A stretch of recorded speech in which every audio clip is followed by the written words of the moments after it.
The Red Cross responds to nearly 66,000 disasters every year, most of them house fires. Red Cross President and CEO Gail McGovern says you need to develop an evacuation plan and practice it, especially with your children. It takes just 2 minutes for a home to be engulfed in flames. Practice those drills. We all think our kids know what to do. They don't. We need to teach them. We have started a large campaign where we're going into vulnerable communities and helping install smoke alarms. Already 92 lives were saved, and 4 of those lives were saved by a 5-year-old girl who remembered what we taught them during these fire drills, and she got her family out. We also have a slew of free apps that people can download onto their smartphones. It's what to do in every kind of disaster you can imagine, how to prepare and how to recover. To help support all the Red Cross does and to make a financial donation, go to redcross.org. That's redcross.org. See that cute little dog in the pet store window? Chances are it came from a puppy mill.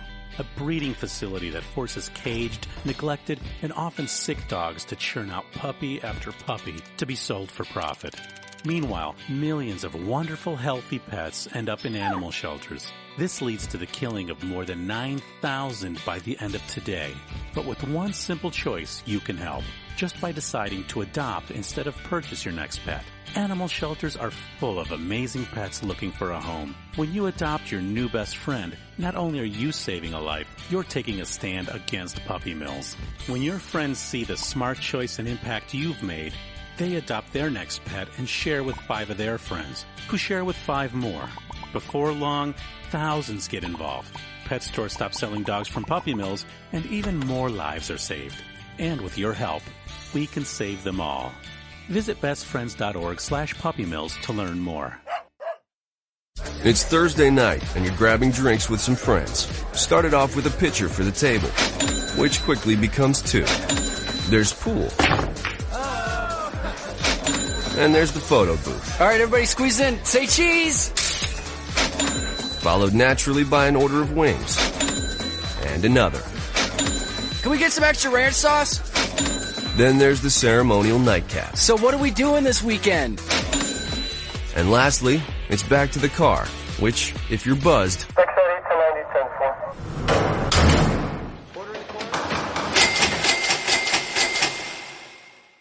could be the most expensive night of your life. Getting pulled over for buzzed driving could cost you around $10,000 in fines, legal fees, and increased insurance rates. Nothing kills a buzz like getting pulled over for buzzed driving, because buzzed driving is drunk driving. Brought to you by the National Highway Traffic Safety Administration and the Ad Council.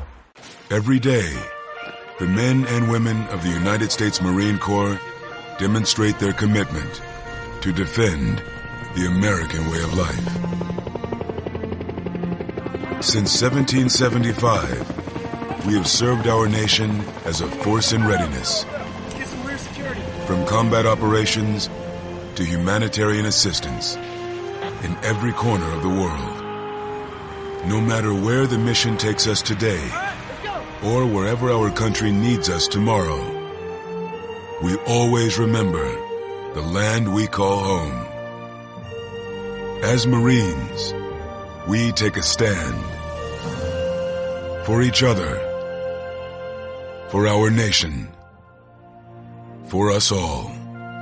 The few, the proud, the Marines.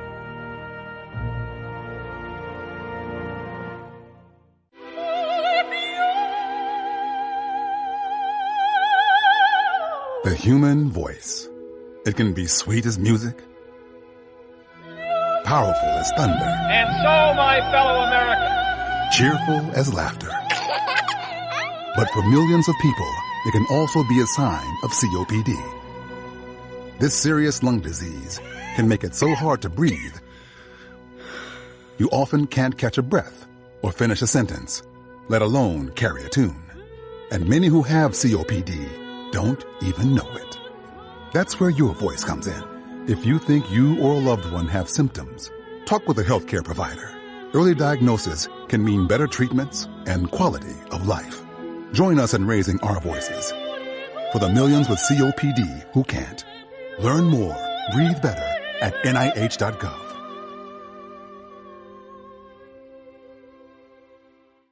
As a mother, you don't want to have to worry about this bill is coming, but then she needs this chemo.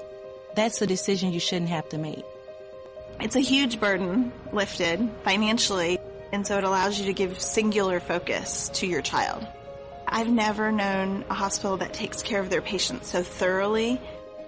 That was the first thing I was like, how are we going to do this? When they told us that we didn't have to pay a single bill, I was like, wow. They pretty much have saved us. It's like the world has been lifted off of your shoulders, and now your focus is supporting this child. There is not another hospital like St. Jude.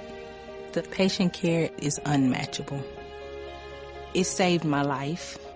It saved my daughter's life. It saved our family. St. Jude Children's Research Hospital. Finding cures, saving children. Learn more at stjude.org.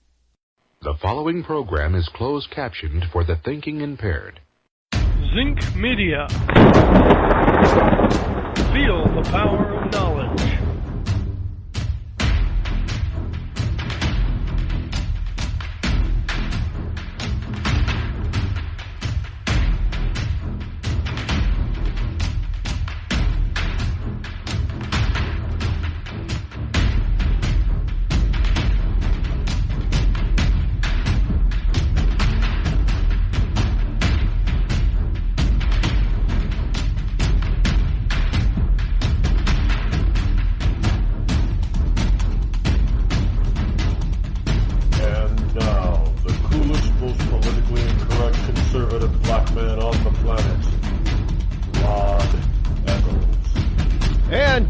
Thursday morning to each and every one of you. Good morning, American liberty lovers and ecclesiastites all across the globe. Yes, it is I, your lovable host, Rod, coming to you live this wonderful Thursday sunny morning here in northern New England.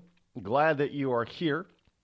Here it is, Thursday, November number 9 in the year of our Lord 2017. As we face down the day after the off midterm or off year election. And folks, you're seeing a lot of crap out there. You are seeing a lot of crap about this election. I mean, how the Republicans are now running scared and the Democrats are re-energized and they're ready to and raring to go to take over in 2018. First of all, everybody just has to calm down. Didn't Bobby Brown say that in one of his songs? Calm down, girl, calm down. The reality is that nothing surprising or shocking really happened yesterday. The biggest victory that I see that the left is touting is the Virginia governorship race, the gubernatorial race in Virginia. Nobody expected it to go any different than it did. Now, there were some of us that were hoping that Gillespie would pull it out of his, pull the election out of his ass. But nobody expected him to actually, it would have been a shocker if he won. But nobody expected him to win. So that's not a victory for the left. That's not a victory for the Democrats. And as far as New Jersey is concerned, I mean, anybody who was tied to Chris Christie in New Jersey was not going to win that gubernatorial race in New Jersey. And this was his lieutenant governor that was running for governor? She didn't have a chance in hell. Again, nothing surprising or shocking there. Nothing happened on Tuesday of this week that was revolutionary. The only thing that happened was for the GOP to come to a realization that they needed to get off their duff and support Donald Trump. Other than that, there was nothing really learned. There's nothing really to learn about Tuesday's election. There was nothing really to fear about, the GOP should learn that if they don't start doing things that the people want, that they're not going to win elections. That they cannot, they can't win elections without their base. And they can't win elections without Trump supporters. That's just the way it is. They can't win elections with Trump supporters alone. No, because there's just not enough. The numbers don't add up for them to win in many places. But they need them.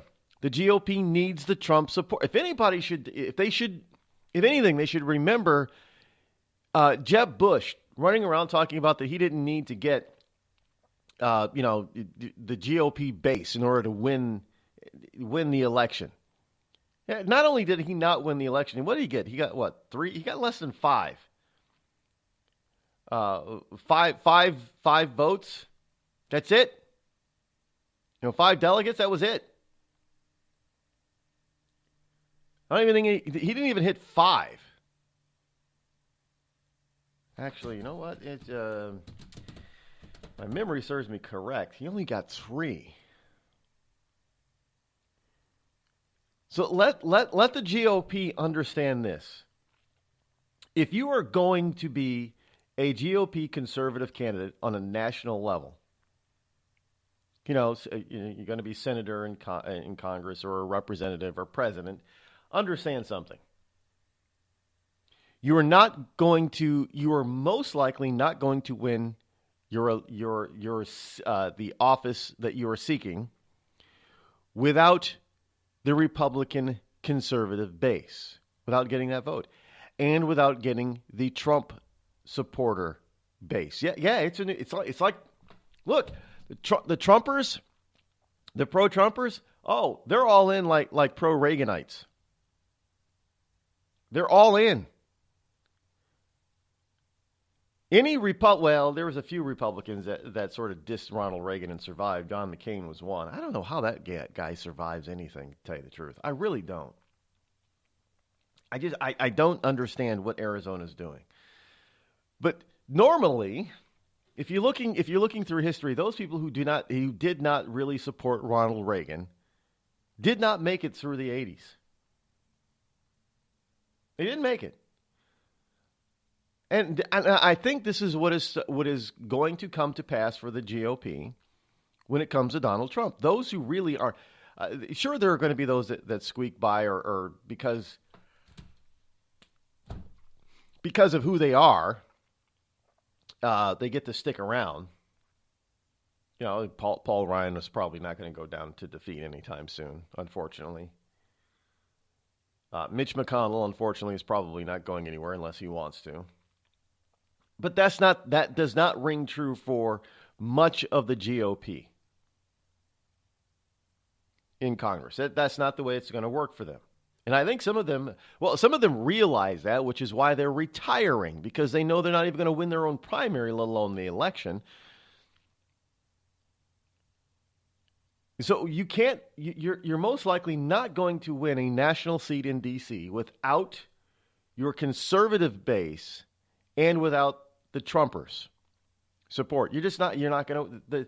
There are no numbers there for you. Can't win with the GOP base alone. The numbers aren't there. You can't win with the Trump's base alone. Well, in some states you might be able to win with the Trump base alone, but most places you won't be able to win with the Trump base alone.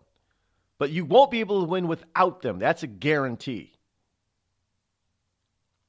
If they stay home or they vote for somebody else, you're not going to win. So you never anti-Trumpers out there. Y'all better rethink your positioning here. If anything, if the one lesson that we learned about Tuesday's recent election is that if the pro-Trumpers do not support you, like Gillespie, you're not going to win. Now, just remember, even though Trump didn't even win Virginia, well, he lost by 5 points. But, and I know Gillespie lost by 8 points, and there were some people that thought he'd do a lot better than that. Now, I wasn't involved in I didn't do any of the research in the Virginia election because look, it's a D.C. enclave. You get outside, well, much like here in New Hampshire, Virginians are outnumbered. traditional New Hampshireites are being outnumbered in this towards the southern border with Massachusetts because of the influx of people from Mass moving to escape the high taxes of Massachusetts, by the way. This is why they're moving up here. There is no other reason. It's the high cost and high taxation of Massachusetts that forces these people to come to the New Hampshire tax haven. People aren't stupid. Which is why I don't understand why they still vote for that crap down there. Then they move up here to escape what they voted for. And then they vote up here. Then they come here to vote when they move here, and they vote for what they had down there. There's no other place to escape to now. This is it. You ruin New Hampshire, and that's it. There's no place for you to go. Not here in New England. But Virginia's the same way. They're outnumbered. The Virginians are outnumbered by the D.C. enclave. You go into northern Virginia around D.C., and they're outnumbered.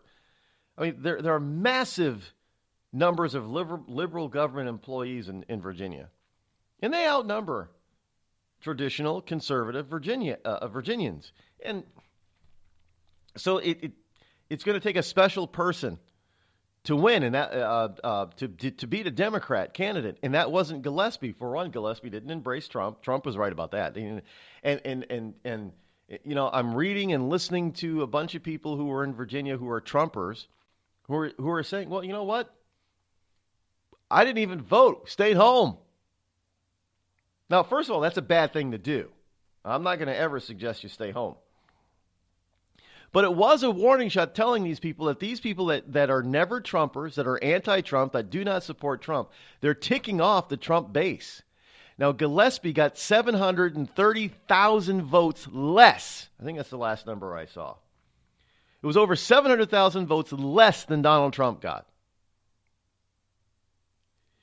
Now, taking into account it's an off year, okay, you get the number of people going to the polls was down, but by nearly 1 million people?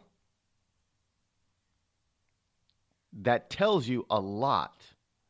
And yet the GOP isn't learning this lesson at all. They're not learning it at all.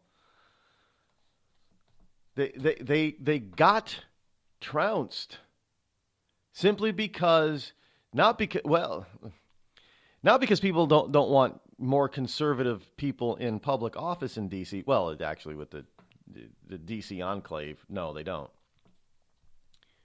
But they lost simply because this badly. Come on, folks. You support a TV commercial that has somebody jumping into a big bad mamma jamma truck, pickup truck, with a Gillespie bumper sticker on it, trying to run down little children. And you still win the election by 8 points?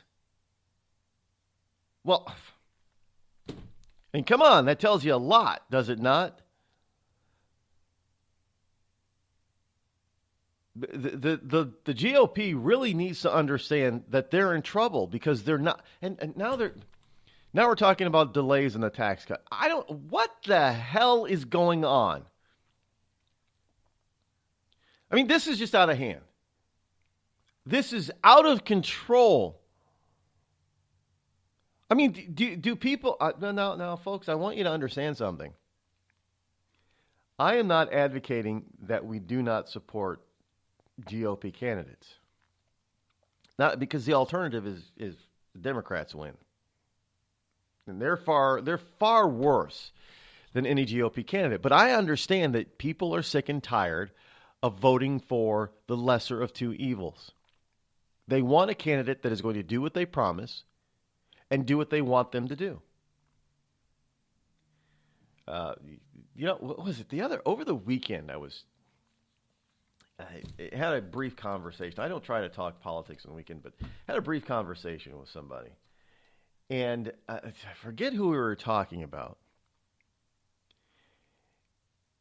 But we got on the subject of respect.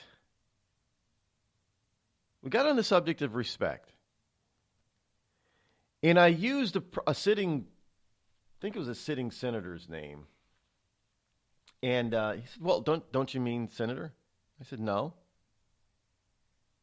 I don't. He goes, but Rod, you have to show respect. I said, hold on right there. The big issue is that I can show anybody else respect, but these people that are in Congress need to show us respect. Why do they need to show us respect? Well, because we're their boss. We elected them. They work for us. So to sit down and fawn and pawn and just gush all over these people, I'm not going to do it. I'm not going to do it. They work for us. When was the last time your boss gushed over you? At work. They don't do that, do they? No, they don't. Why? Simply because, well, you work for them, not the other way around. And I think this is a big problem that D.C. and in state capitals across the country, yeah, these people understand that they've got to go and get your vote in order to stay in office. But then once they get the vote, they think that they don't work for you, that you've got to show them all this kind of respect. And I know we always say, well, we go by certain titles for people to show respect for the office. I say BS because the people who are in the office don't have respect for the office. Because if they had a respect for the office, they would be doing more of what their constituents who voted for them want them to do. And right now, most of the GOP is not doing a damn thing that their constituents, their bosses, want them to do.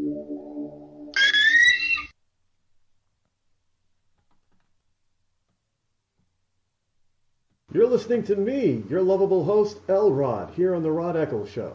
We've all heard of male enhancement, but now there's an expert on true male enhancement in the areas that really count. In Herb Ellis's book, Husband 2.0, Real Male Enhancement, you'll find answers to questions like, why doesn't she want to have sex? A quick start, quick results workout guide. Plus, what you can do as a side hustle to make money now. With all the great tips in this book, every man can benefit. Get the book, Husband 2.0, Real Male Enhancement, on Amazon.com. Tired of paying outrageous prices for Viagra? Well, we have great news for you. Now you can finally get Viagra at huge discounts. Healthy Man allows you to save up to $500 on Viagra. Why pay U.S. pharmacy prices of $15 per pill or more when you can get Viagra for less than $3 a pill? Call today and get 40 Viagra pills for only $99. This can cost as much as $600 at your local pharmacy. You can't afford not to call us. If you want Viagra at the lowest prices, never pay $15 a pill pharmacy prices again. Get Viagra for less than $3 a pill. Call 800-595-2614 today and save up to $500 and get 40 pills for just $99. Healthy Man is fast, easy, and affordable. Operators are waiting at 595-2614 to take your call now. Call 800-595-2614. That's 800-595-2614. Again, 800-595-2614. It started with a knock, but it wouldn't end there. What happens in the story next, many wouldn't understand, and most wouldn't believe. 5 + 2 = Perfection by Samuel Rosette Jr. is a must-read. The scriptures within are reminders of the ancient past, and yet intriguingly infuses with texts which stand on the edge of the stage of relevancy. Available online at Westbow Press, Amazon, Books A Million, Barnes & Noble, and SamuelRosetteJr.com.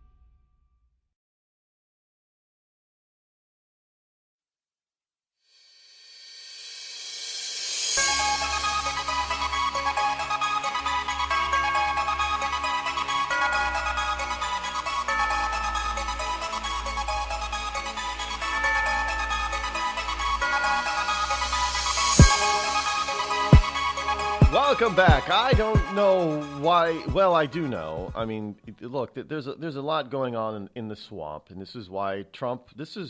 Look, there are a couple of main reasons, and you could probably say that these reasons are probably 100% the reason that Trump won. One, because he tapped into that anger and anguish of the American people about the swamp. He wanted to drain the swamp. Now, everybody wants to drain the swamp. Now, I know, I've spoken about this on this program numerous times before. You know, if you're out in Arizona, you think that everybody else is a member of the swamp except for your two senators. You know, John McCain isn't a member of the swamp. He's not a swamp monster. But everybody outside of Arizona thinks that John McCain is a swamp monster. And it doesn't matter where you go. Any state, pick any senator in any state.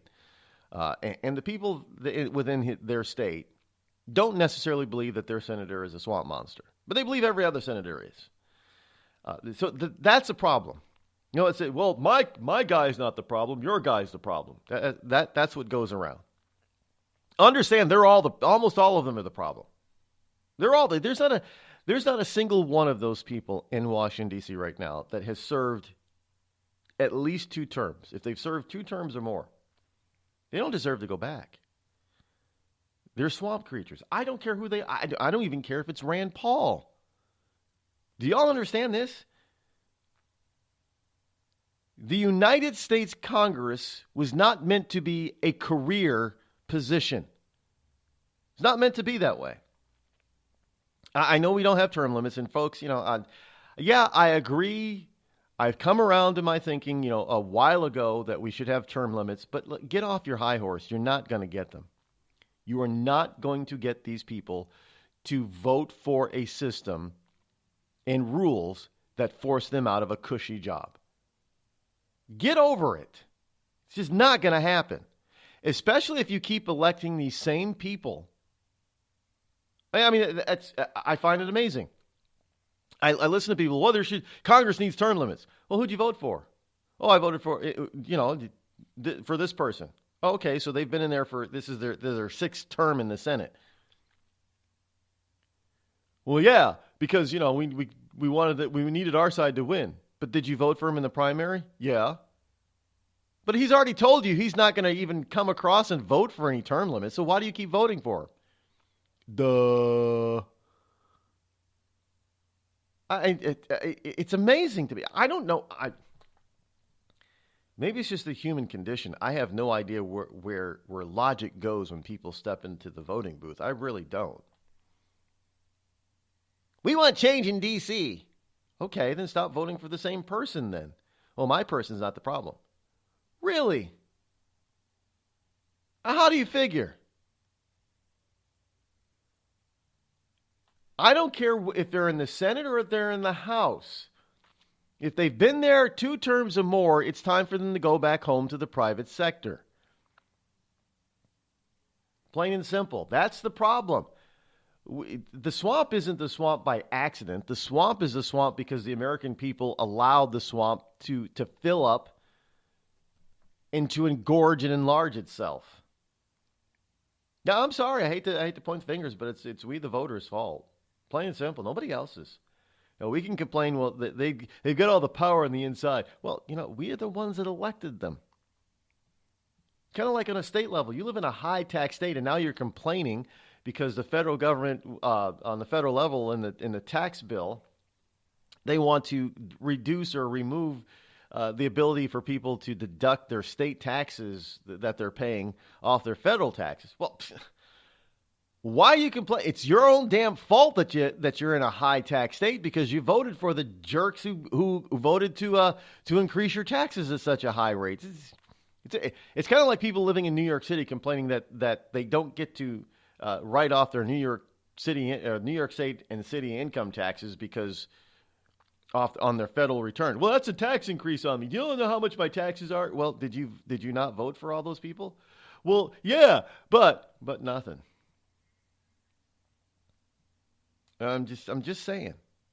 You know, the old saying, you get the government you deserve because it's the government you vote for. But understand, I'm not going to give these people all this kind of due respect unless they respect us back. Respect in this way is a two-way street. We're their bosses.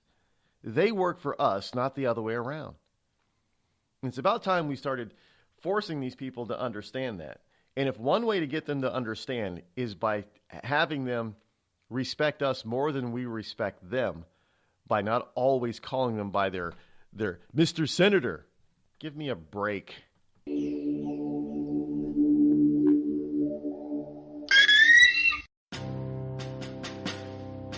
On the battlefield, there's a saying America's military men and women live by. Never leave a fallen warrior behind. Ever. Off the battlefield, Wounded Warrior Project operates with the same goal. We leave no warrior behind. Wounded Warrior Project is a non-profit organization created to help our men and women returning home with the scars of war. Whether those scars are physical or mental, we're here to make sure that they heal.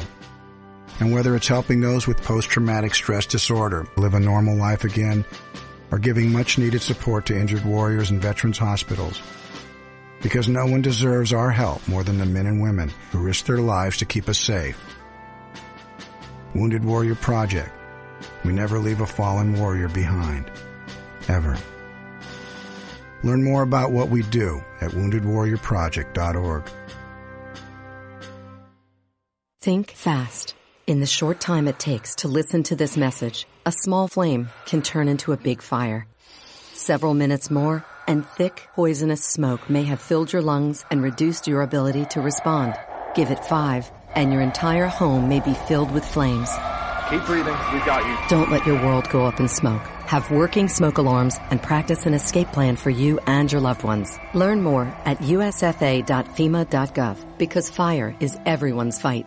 Have you mixed your pain meds, your sleep meds, your allergy meds? Call the Poison Helpline. Has your child eaten a tube of toothpaste, a chip of paint, a wild mushroom? Call the Poison Helpline. Have you been bitten by a spider, a snake, an insect? Call the Poison Helpline. Poisonings can happen at the home, on the job, or in the great outdoors. Call the Poison Helpline first for fast, free advice from medical professionals. Call 1-800-222-1222 anytime, anywhere. 1-800-222-1222. Save the number, save a life. Brought to you by the U.S. Department of Health and Human Services.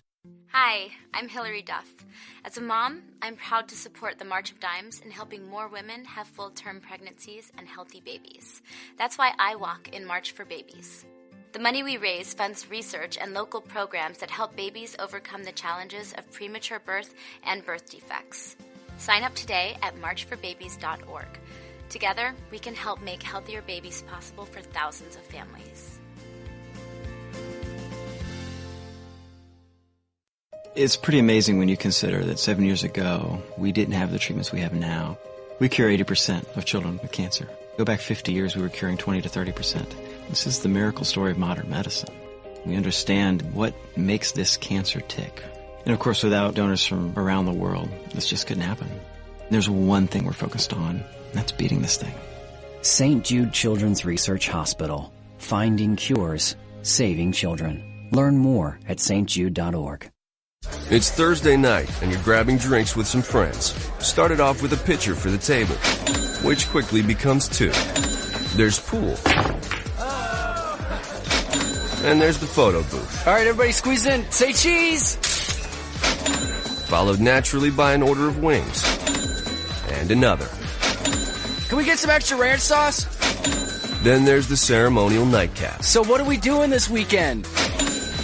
And lastly, it's back to the car, which, if you're buzzed,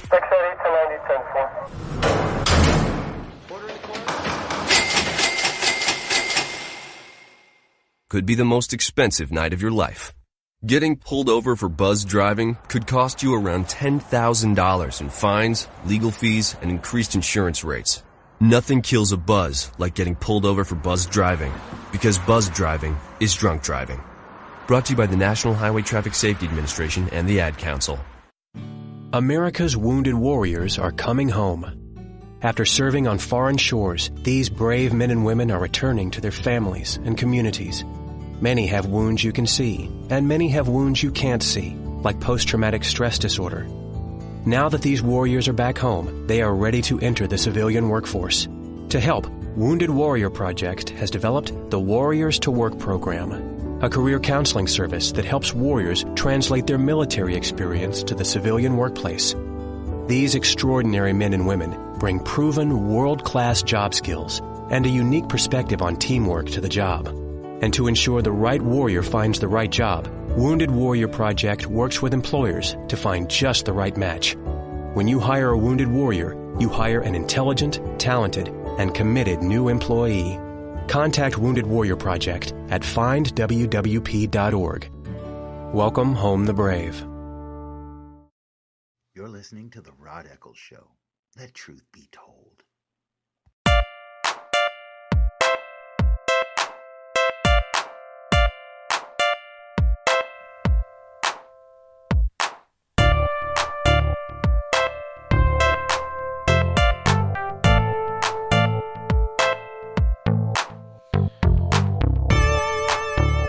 It's a rather chilly morning up here in northern New England. So we go from, weather-wise, we go from highs above, above normal temperatures for the season to now below normal temperatures for the season. Yeah, we're heading into a mini deep freeze, I guess, here for the weekend. It's going to get cold. It's get colder than it's supposed to be at this time of year.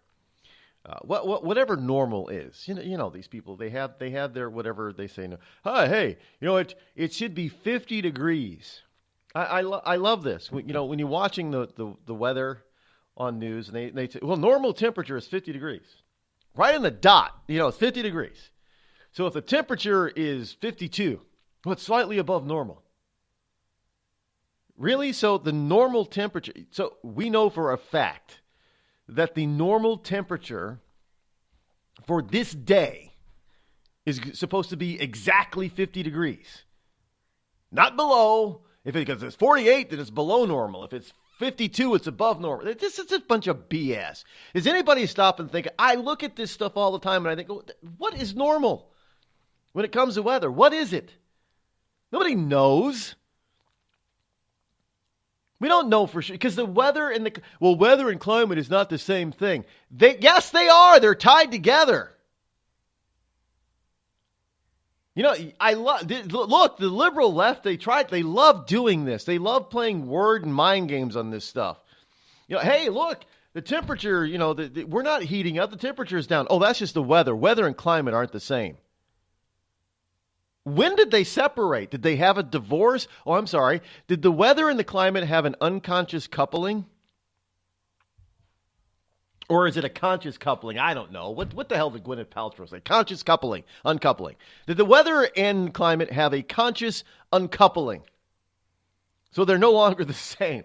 Well, weather is nothing more than the result of your climate.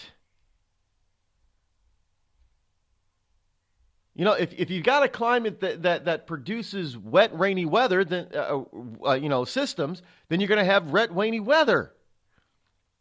It's the same damn thing. I hate it when they try to twist words. It's different. It's different. No, it's the same. It's only different because your whole position is being proven false, which is why you have to separate it. Think about that, folks. They have to separate stuff into smaller and smaller chunks in order to make their points to be true. Even though no matter what they do, even on the smaller scale, their points are, which is why they keep dividing people into smaller and smaller, ethnic and diversity groups. Because all their BS isn't coming true. So they've got to keep making things smaller and smaller so they can get a group of 5 people and say, aha, see, we told you that this was happening. Yeah, but it's only happening to 5 people, not 5 million. But this is how they do it. So they can claim some truth and legitimacy. Because if you can make it true at some point, then you've beaten the argument that they're lying, or you can't say that we're lying because it's true. So if you separate weather and climate somehow, then you could say, well, yeah, the weather is cooling off. It's below normal. Well, that's just the weather. The climate is on the rise. The temperature is on the rise. So, really, how is it? We got a plethora of ice in the North and South poles. But yet the temperature on the planet's warming. At last time I checked, I don't know. Maybe somehow basic Earth science has been changed since I was in elementary school. But last time I checked, water still, had to get cold. for water to at least 32 degrees Fahrenheit or 0 degrees Celsius for water to freeze, which is cold. So the last I checked, the freezing temperature of water hasn't gone up any. I'm just saying. Folks, you got to be on the lookout for this stuff. I know most people. I just look at the world sometimes and I just think, that doesn't make any sense. How does that make any sense? That's what I'm supposed to do. That's my job. I'm supposed to find. Oh, can we say fault? I'm supposed to find fault in all this stuff that most people just don't think about. Because you go about your daily. Look, this is no fault of your own. You go about your daily lives, and nobody thinks about the lies that are being told to them. Oh, the weather and climate aren't the same thing. Nobody thinks about it. They just think, well, okay. Well, that's like saying, well, now water freezes at 35 degrees instead of 32. Well, it doesn't. And just because somebody says that it doesn't mean that it does. Doesn't mean it is true. Well, they could say, well, we're using a different calculation in degrees now. So now it's 35 degrees. Really? When did that happen? Don't doubt me on this, folks. This is how it works on the left. They try to change the rules or the scale of stuff in order to make their ridiculous ideas become reality. So that is the basis of, that's really what they're saying. When they're saying, well, weather and climate are not the same thing, in order to make their global warming, man-made climate change theory to fit, they've got to separate what we actually see on a daily basis from what they say is going to happen. Because, and the only way they can do that is by saying, well, weather and climate aren't the same thing. It's like saying, well, we've changed the way degrees are measured in the Fahrenheit scale. So now it's 35. Now it's warmer. Water, because the climate is changing, water will freeze at a warmer temperature at 35 degrees instead of 32. That's exactly what they're telling you. They're trying to change the rules in such a way that makes their narrative fit. That's not the way things work. I'm just saying. I mean, when was the last time you thought of things like that? I'm just asking. I'm not saying, I'm sure people do. But most people run around there on their daily lives and they think, oh, it's cold today. Nobody thinks that weather and climate are still tied together and are still the same thing because they've been told over and over again, no, they're separate. Well, and so when people, they have to disconnect it. So when you realize and you're running around, this year has been awfully cold. We didn't have any heat waves and in the summer, and the temperature barely got above 85. This didn't happen on it, but I'm just saying you experience it on a daily basis, and you go and you're looking at the weather on a daily basis, and the meteorologists, well, they're not really meteorologists, most of them, but the weathercaster is telling you about how the weather is getting cooler and cooler and cooler, and nothing is going to be hot, and everything's below normal, whatever normal is. And you're thinking to yourself, well, every once in a while you think, but I thought the planet was heating up. And then you question it out loud, and some liberal nut job says, no, climate and weather are different. The climate's heating up, but the weather may not be. I don't understand how the two don't fit together then.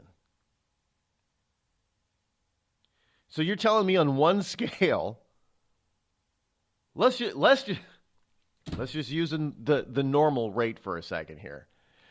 So if this time in November, weather-wise, the normal temperature is 50, but it is 45 or 30 even, or let's just say it's 40 degrees. So it's 10 degrees below normal, weather-wise. But you're telling me on the climate side, you're telling me that the planet or the area is actually at 55 degrees. How is it possible if we're only measuring 40 degrees when it's the normal temperature that we're told is supposed to be 50? And now you're telling me climate-wise the temperature has risen to 55? Well, it's 40 degrees outside. Is there something wrong with my thermometer? But this is what they're trying to tell you. And this happens not just with the weather, but with just about everything. You're not going to go around today with looking at things the same way that you looked at them yesterday now. I guarantee you, because if you do, you're an idiot. You're going to start parsing everything. Well, what do they mean by that? And you should. It's about time that we all did. You know, you're walking outside. There's rain in the forecast. You feel and see the rain coming down. You got an umbrella. And it's been raining for 2 months. And they tell you, well, you know, we're in a drought. How are we in a drought? We've just got 30 inches of rain over the past 2 months.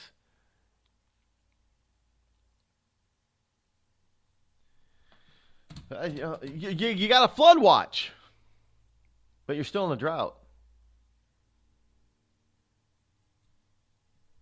But this, you know, take this to anything.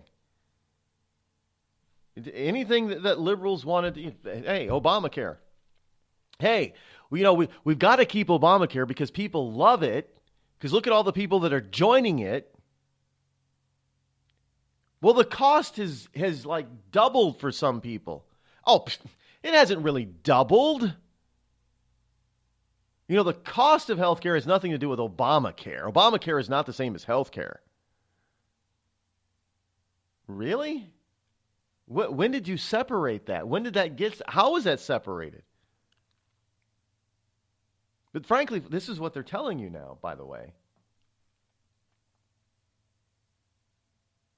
You know, it's not Obamacare's fault that health coverage and health care is still on a downward trend, because everybody loves Obamacare because everybody's joining it. Well, it's because it's the law. You have to. Pretty much.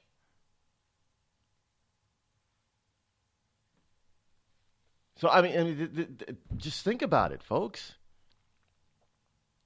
Your premiums have gone up tremendously because of Obamacare, and yet people are telling you, well, no, it's just healthcare. Your premiums have gone up more with Obamacare than they ever did go up without it, and they're telling you it's not Obamacare's fault. Well, how is that possible? They were telling us prices were going to go down, and they have not gone down at all. All they've done is gone up. So they do this kind of twisting in every area of your life, and most people just go about their daily lives without even thinking about it. And then when somebody says something on the left about it, they go, yeah. Weather and climate's not the same. Yeah, that's right. It's not the same. Obamacare and healthcare is not the same. Yeah, that's right. Everybody's getting on Obamacare, so that can't be the reason that things are going up. It's the greedy insurance companies and hospitals that are the problem. And then we get a bunch of people in the swamp that keep perpetuating those lies. And for some reason, we keep voting them in, even though we want them to change those lies. I'm just lamenting a little bit today, folks. It's amazing. You know, I sometimes and I listen to people, and I just sit back and scratch my head, and I'm thinking, do you realize how illogical that you're sounding right now? And I'm not even talking about the liberal nut jobs. I listen to people who call themselves conservative talk about certain things sometimes, and I'm thinking, you must think I'm some kind of stupid if you think I'm going to fall for that garbage. But the problem is far too many people do. Far too many people fall for the lie that climate and weather are two separate entities. They're not the same thing. In that you can you can have weather that has a pattern of below normal temperatures, but the climate actually is gearing up to be warmer and hotter than ever before. I don't know how that jives, but people somehow buy it. And I sit back and scratch my head and think, what am I missing?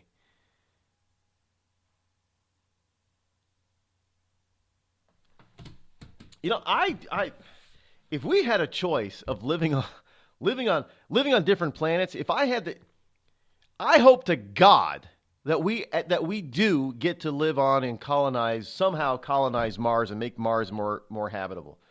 Because I propose this, that we leave all the nut jobs here on Earth, and those who are truly logical thinking and conservative, we can move to Mars. Now, Mars is a much smaller planet than Earth. I'll deal with it. I'll deal with a smaller planet if I can live among people who actually think and act logically on a daily basis. Because this illogic lying crap that keeps going on, that is being substituted for truth and reason, is starting to drive me a little bit batty. It really is. Because there's nothing more maddening than knowing that you're being told a lie. And yet you're still expected to buy it and believe it. I know that weather and climate are tied together. They're the same thing, basically. But you're telling me that they're totally two different things? And I'm supposed to believe your lie, even though you know what you're telling me is a lie? Yep, y'all must think I'm some kind of stupid. Hello, America. It's me, your history. I remember a time when we thumbed our nose in a king's face, sent him packing.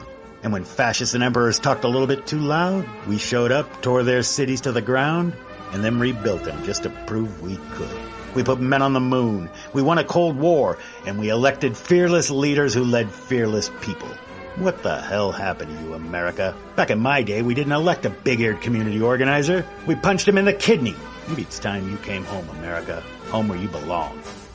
We've all heard of male enhancement, but now there's an expert on true male enhancement in the areas that really count. In Herb Ellis's book, Husband 2.0, Real Male Enhancement, you'll find answers to questions like, why doesn't she want to have sex? A quick start, quick results workout guide, plus what you can do as a side hustle to make money now. With all the great tips in this book, every man can benefit.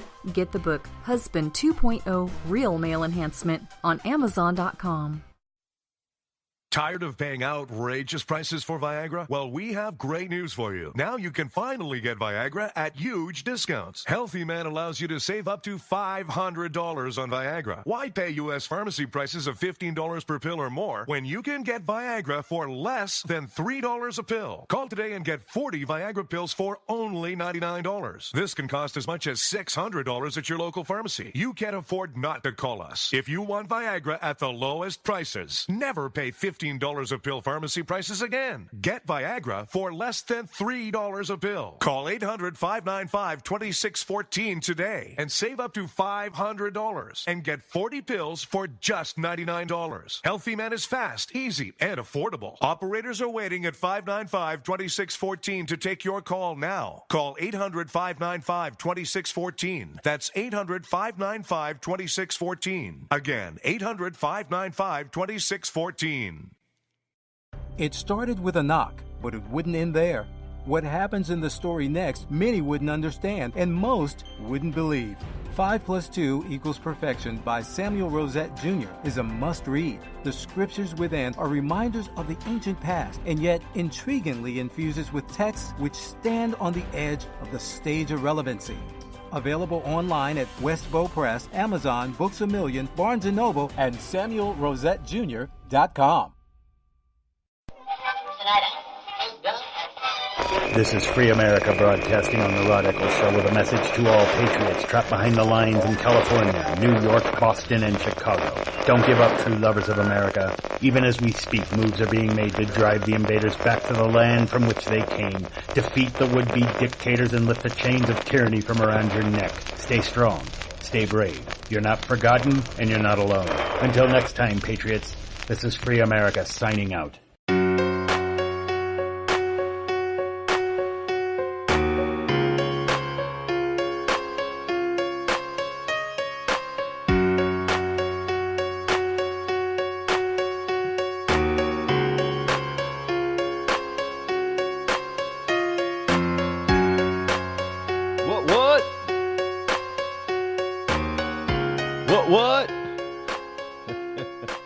That's my foray into the rap music scene.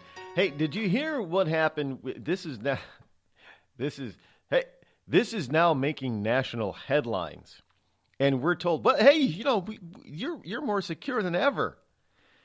When you travel, TSA. I've been railing against the TSA since the day it was formed. And I knew that this was going to happen. I knew we were. Look, I personally, and I get some people that say, "Well, Rod, I'll go through all the inconvenience to be safe, to feel safe." I go, don't be a jackass. Feeling safe is not the same thing as being safe. Get rid of your feelings because your feelings have nothing to do with it. Remember on 9/11, all those people and all those jets, they all felt safe getting on board those planes. Because if they didn't, most of the people who didn't feel safe probably wouldn't have gotten on board if they didn't feel safe. But they all felt safe. Were they safe? Even though they felt safe, were they safe? No, they were not. Well, the TSA, again, continues to fail most tests. And again, they fail most tests in the latest undercover operation at various U.S. airports across the fruited plain. In recent undercover tests of multiple airport security checkpoints by the Department of Homeland Security, inspectors said screeners, their equipment or their procedures failed more than half the time, and in some cases more than 80%. How do you feel safe if the TSA in your airport is failing to detect dangerous people or items 80% of the time? They might as well just open the gate and say, "Come on through." But they're putting you through all this inconvenience of taking off your belt, taking off your shoes, feeling up your crotch. And 80% of the bad stuff is still getting through. I don't know. Maybe they're separate. Hey, TSA is not the same as airport security, Rod. It's not. Maybe that's what they're about to tell us. I don't know, because there isn't much airport security here. Then, if you're failing, if every place that they're going, they're failing 50 to 80% of the time, that's not security. That's not safety. And I don't know. It's kind of. I mean, I still fly, but I gotta tell. When every time I see stuff like this, I'm thinking I must be out of my mind to get on this aircraft. Because I don't know what nut job they just let through. And that's not an unreasonable thought if you're looking at these test results. And every week I see a story about some airport personnel, baggage person or TSA agent who's being arrested for stealing or smuggling. That's not safety. That's I don't know. What is it? That's danger, unsafety, insafety. Oh, what would you call it? But when you're failing 50 to 80% or more of the time to stop bad things, bad people from getting through, and yet you want to tell me that you feel safe because the TSA is there and you're willing to go through all that? Come on, folks. Wake up. What's it going to take? Call Rod now, 603-835-3226. Lines are open. Have you ever thought to yourself, I'm a leftist elite Hollywood a-hole? If so, good news. The Rod Eccles Hollywood Community College is now open, featuring such courses as unemployment is not paid vacation. No, Americans don't want to spend $19 for an order of French fries, and the ever popular shut the hell up. Why, just listen to this big-time celebrity endorsement. I'm not Rosie O'Donnell, and I think this school's offensive, sexist, and racist. And I think you're a giant a-hole who needs to shut the hell up. Hey, we teach a course in that. The Rod Eccles Hollywood Community College, where being an a-hole is not a guarantee you'll be an A student.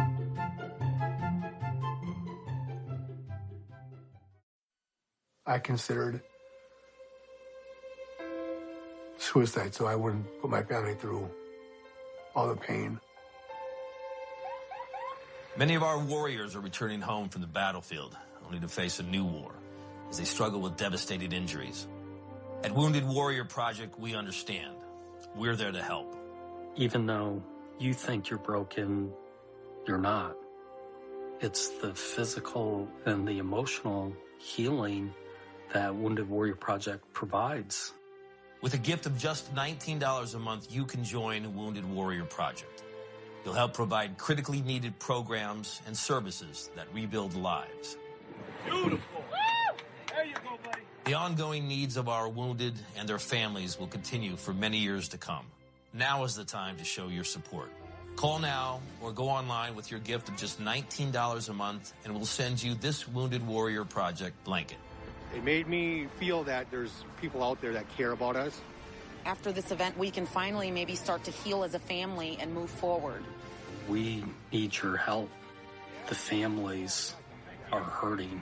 For many of our wounded heroes, the greatest casualty is being forgotten. That's why your gift of just $19 a month is so important. Please, call or go online right now. Think fast. In the short time it takes to listen to this message, a small flame can turn into a big fire. Several minutes more, and thick, poisonous smoke may have filled your lungs and reduced your ability to respond. Give it 5, and your entire home may be filled with flames. Keep breathing. We've got you. Don't let your world go up in smoke. Have working smoke alarms and always stay in the kitchen when cooking at high temperatures. Learn more at usfa.fema.gov, because fire is everyone's fight. And now, a message from the American Migraine Foundation.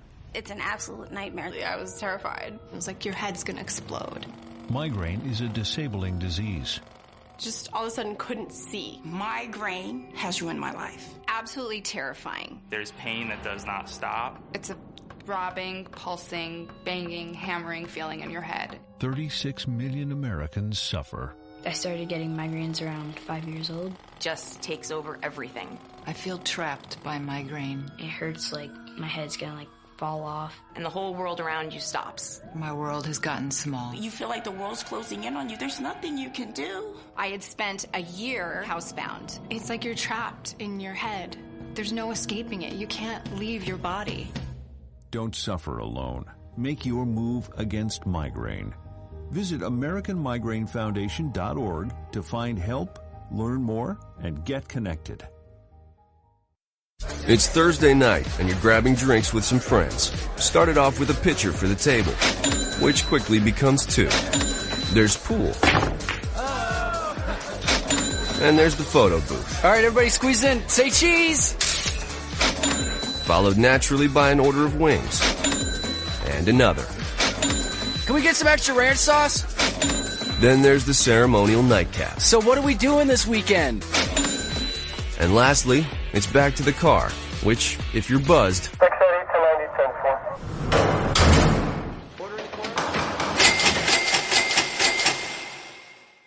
could be the most expensive night of your life. Getting pulled over for buzz driving could cost you around $10,000 in fines, legal fees, and increased insurance rates.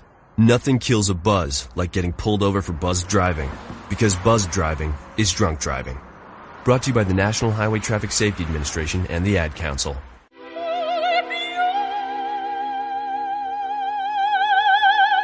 The human voice. It can be sweet as music, powerful as thunder, And so, my fellow Americans, cheerful as laughter. But for millions of people, it can also be a sign of COPD. This serious lung disease can make it so hard to breathe, you often can't catch a breath or finish a sentence, let alone carry a tune. And many who have COPD don't even know it.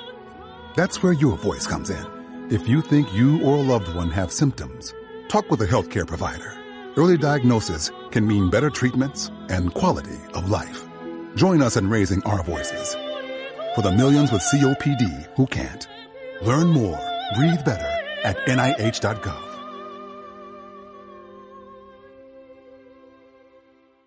Every day, the men and women of the United States Marine Corps demonstrate their commitment to defend the American way of life.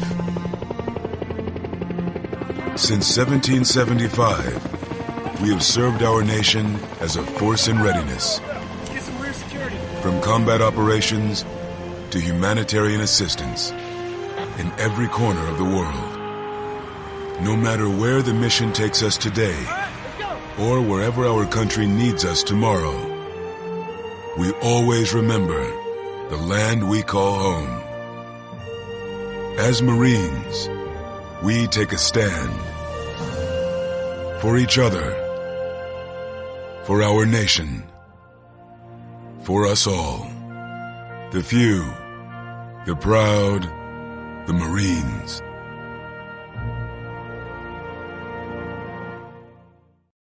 Zinc Media. Feel the power of knowledge.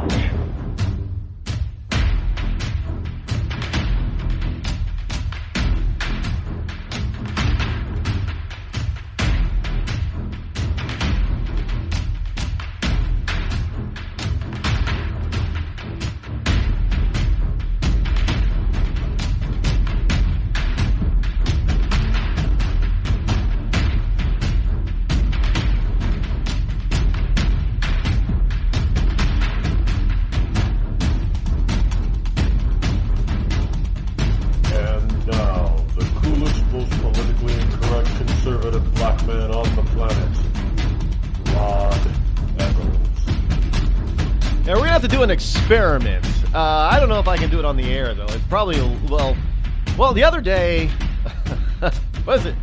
I don't know where these people get these ideas from. But anyway, the liberals are out there screaming. They're screaming. We're going to get into that a little bit this hour. Welcome back to hour number 2 here on the Rod Eccles Show, folks. Glad that you are here. Tell a friend, tell an enemy, tell a liberal, tell a conservative to tune in right here on the Rod Eccles Show. It'd be much appreciated. Here it is, Thursday, November, not October, November number 9 in the year of our Lord 2017. We're getting ready for a blast of cold air this weekend. We have just chilly weather coming in. It is below normal weather is what they're saying. Again, whatever normal is. But right now it's not even 40 degrees out there. Here, this is like December weather, late December going into Christmas, so it's not even going to hit 40. But anyway, yes, indeed. But at least it is sunny. The sun is at least shining. And we're keeping warm.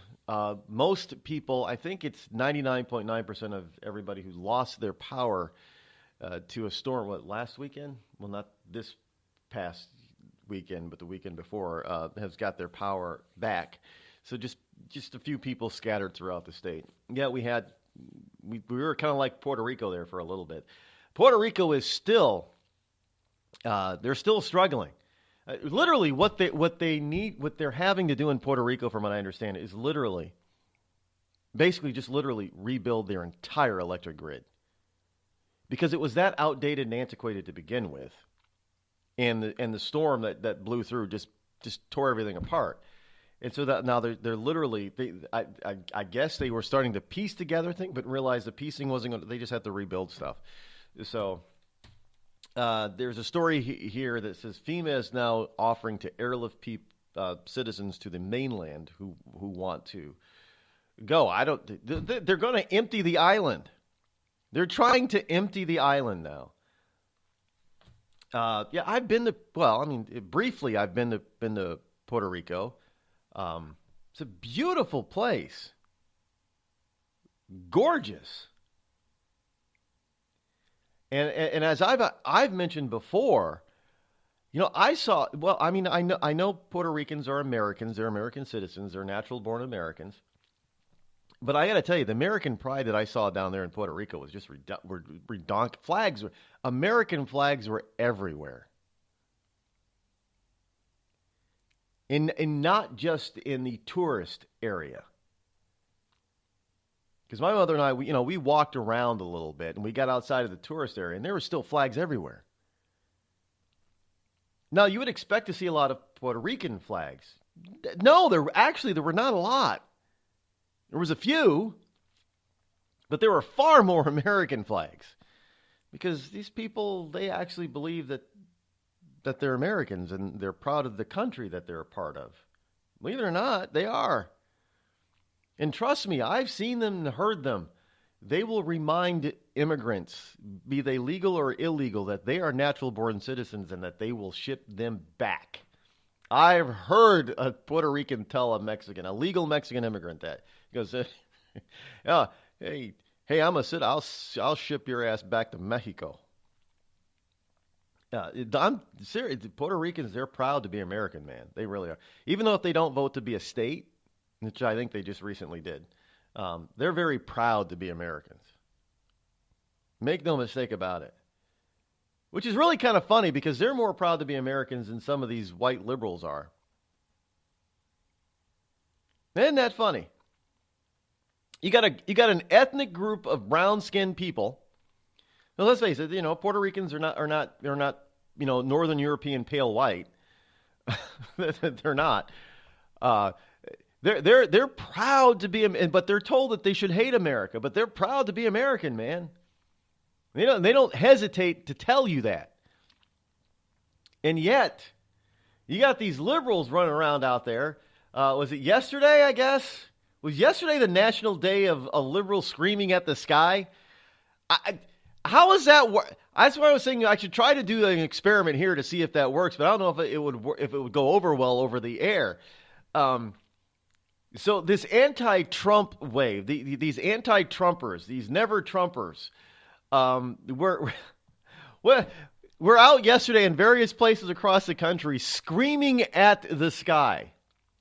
Who even comes up with, how does that make one feel better? Who comes up with this stuff? Some liberal somewhere in some liberal group is sitting there, well, what are we going to do about Trump? What are we going to do? I just feel like screaming.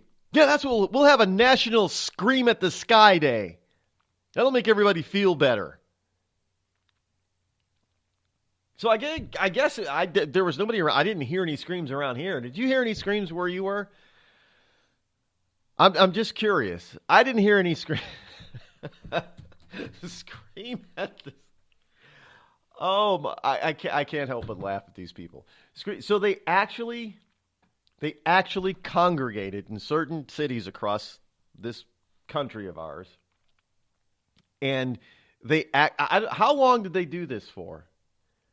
The story that I'm looking at doesn't tell me how long they did, but they actually screamed. I mean, just ah!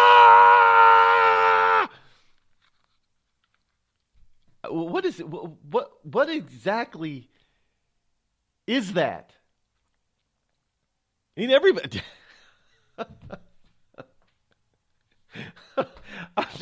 I'm sorry, folks. I know you're not supposed to laugh at people, but come on.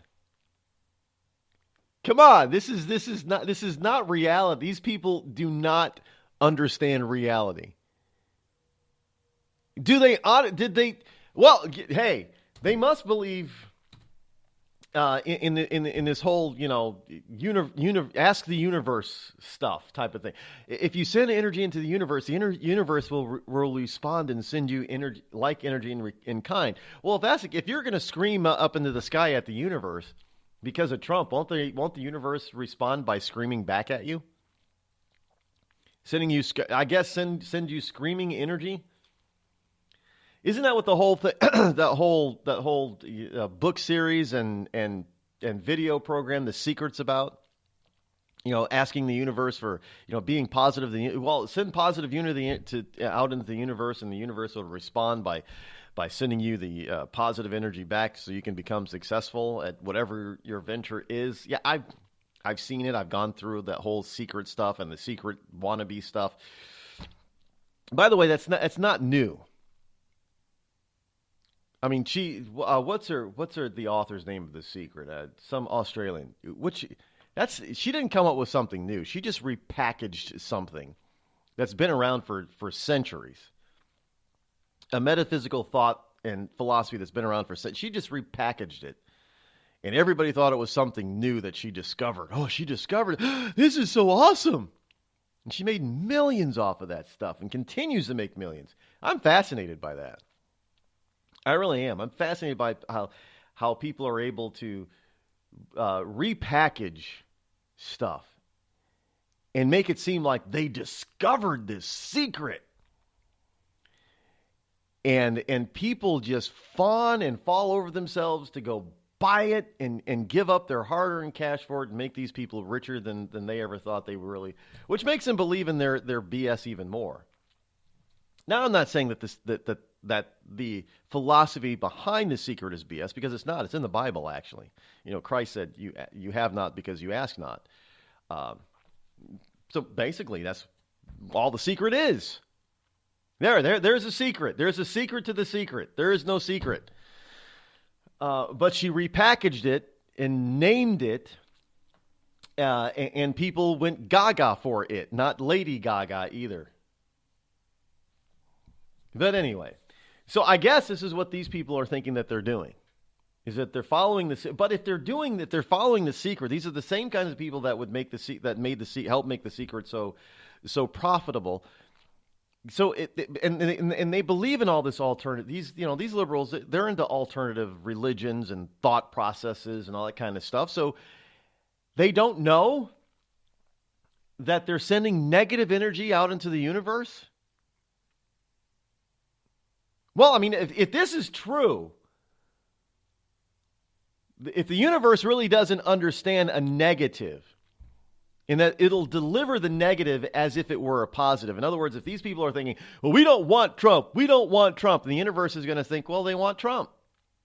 So if this actually does work out to be true, this sort of metaphysical type of stuff, then great. I'll help formalize and put on these scream fests then, because it's going to go out into the universe. Whatever the universe is, it's going to go out in the universe. The universe is going to view that and interpret that as wanting more of Trump, not less of Trump. So I'm all in. Maybe we pro-Trumpers should join these anti-Trumpers out there and putting. I can't even say it with a straight face. I'm sorry. I tried. I guess I would never be able to do my experiment because I wouldn't be able to keep a straight face. I just go out. Can you go out and scream at the sky? This is what they do. Shouldn't they have a job? Did they take time off from work to do this? So anyway, anti-Trumpers gather in certain cities across the country in protest of Trump and scream at the sky. You can't make this stuff up. I swear, this is unbelievable. Anyway, I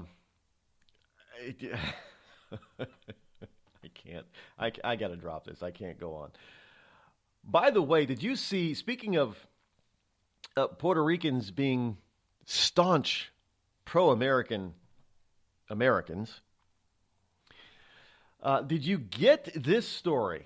Remember the story about the deported dreamer not too long ago, back in the summer? Brought you the story of this 23-year-old Juan Manuel Montiz Borraquiz. Yeah, but he filed a lawsuit against the U.S. Customs and Border Protection, claiming he had been deported to Mexico, even though he was protected by DACA. He was a DACA recipient. Well, this week, Borraquiz was arrested after coming across the border illegally again. So this DACA kid, 23-year-old DACA kid, was deported, and he's been arrested again. Again, you can't make this stuff up, folks. I might try, but you just can't make this stuff up.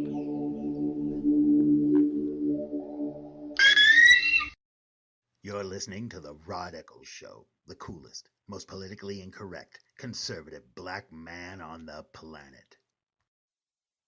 Tired of paying outrageous prices for Viagra? Well, we have great news for you. Now you can finally get Viagra at huge discounts. Healthy Man allows you to save up to $500 on Viagra. Why pay U.S. pharmacy prices of $15 per pill or more when you can get Viagra for less than $3 a pill? Call today and get 40 Viagra pills for only $99. This can cost as much as $600 at your local pharmacy. You can't afford not to call us. If you want Viagra at the lowest prices, never pay $15 a pill pharmacy prices again. Get Viagra for less than $3 a pill. Call 800-595-2614 today and save up to $500 and get 40 pills for just $99. Healthy Man is fast, easy, and affordable. Operators are waiting at 595-2614 to take your call now. Call 800-595-2614. That's 800-595-2614. Again, 800-595-2614.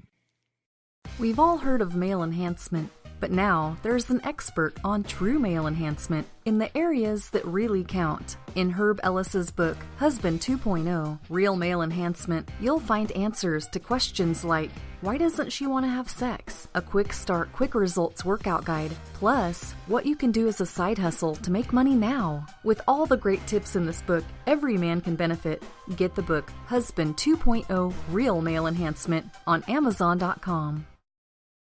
It started with a knock, but it wouldn't end there. What happens in the story next, many wouldn't understand, and most wouldn't believe.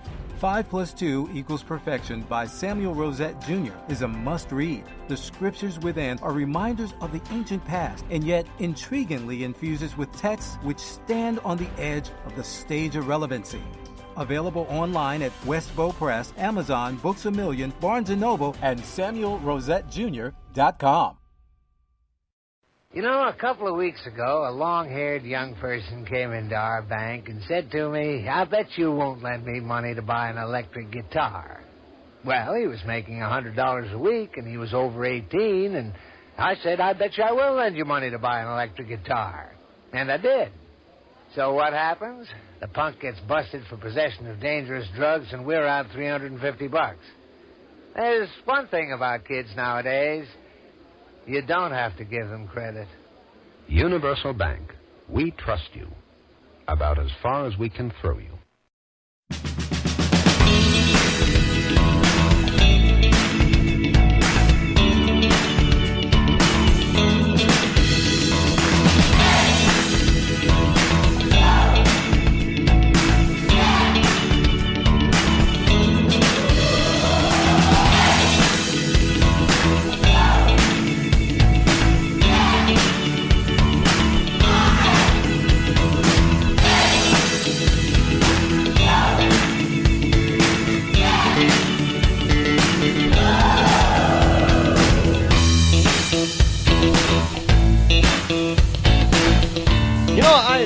I've noticed some of this stuff on social media where, well, there is some truth to what some of these liberal nut jobs are saying. There are more registered Democrats than registered Republicans. This is true. This is true. The wonderful thing, well, I'm not going to say it's wonderful, but the interesting and good thing about that is, though, is that a lot of Democrats, I'm not going to say most, but a lot of Democrats, many Democrats, are not total and complete idiots, which is why the Democrat Party, the DNC Democrats, have lost some 1,300 plus seats across this country, coast to coast, border to border, since 2010, and they're not regaining them in any fashion.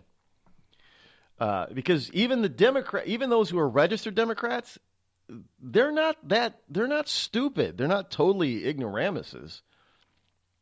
When it comes to what some of these Democrats... Now, of course, there are some Democratic enclaves where the moonbats outnumber everybody else. So, yeah, they continue to reelect the same boobs.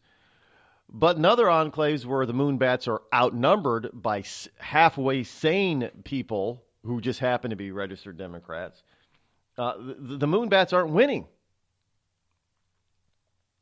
So I find it fascinating. When you actually think about it, there are more people registered in this country as Democrat than there are Republican. Now, however, there are more people who identify I'm not going to say they register, but they identify as being independent than they do register as Democrat or Republican. Now, those who are registered Democrat or Republican combined outnumber the independents, but individually they do not.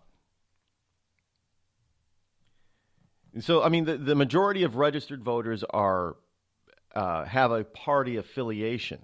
This is true. But when you're looking at the numbers, it's not exactly, but it's roughly one third.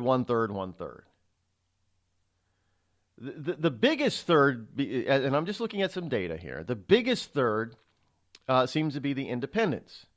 The smallest third seems to be Republicans, with Democrats somewhere in the middle.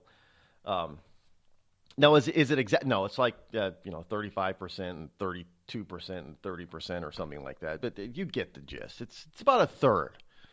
So the country's pretty evenly divided when it comes to this stuff on a national scale.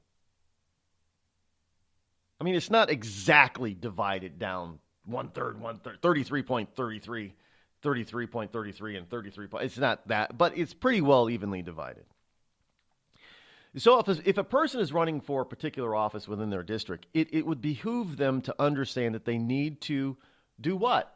Cross the aisle, as it were, to try to get people of the opposite. If they're a Democrat, it behooves a Democrat to try to go after getting some Republicans as well as independents, because they're not going to be able to win with just Democrats alone, because they will be outnumbered by Republicans and independents. And just as it is for the Republican, it behooves a Republican to go after and get some Democrats, because they're not going to be able to win without some of them. And this is what they've done. Now, I don't know. Maybe it's because some of these Republicans have moved to the center, which has attracted very more centrist Democrats. They use this term conservative Democrat, which that may be it. That may be what the GOP is looking at. Look, we've moved to the center to attract all of these centrist or conservative Democrats, and if we go back to our conservative roots, we're going to lose them, and we're not going to win any more elections. That is probably, if you want to take a logical stab at this, that is probably more logical than anything else, other than they just hate Donald Trump. I mean, we get that part, but outside of that, if they follow the Trumpsters' agenda, the only thing that would be standing in the way of them that makes any kind of logical sense, because why would you shoot yourself in the foot simply because you hate somebody?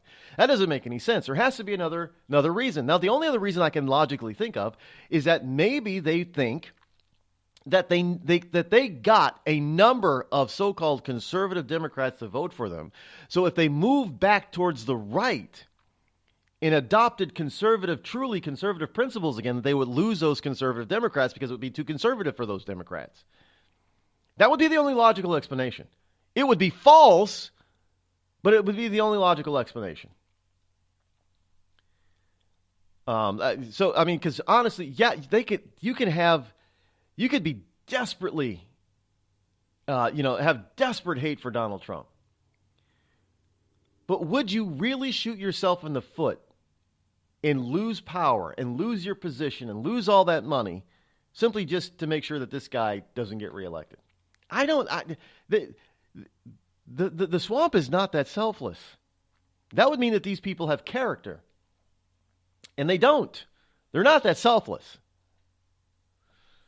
So let's understand that for right now. I mean, yeah, they don't like Donald Trump. Got it. That's without question. But they don't like Donald Trump not to the point where they are willing to sacrifice their own position, power, and wealth. Because that doesn't make any sense to them. That would not make any sense. That would be, not at all. So there has to be another reason that goes along with it, and their fear of losing what they've gained on the Democrat side, as far as the conservative Democrat, that's got to be it.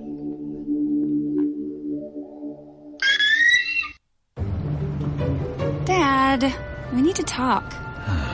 Can we just enjoy the drive? If you're not going to listen to me, who will we listen to?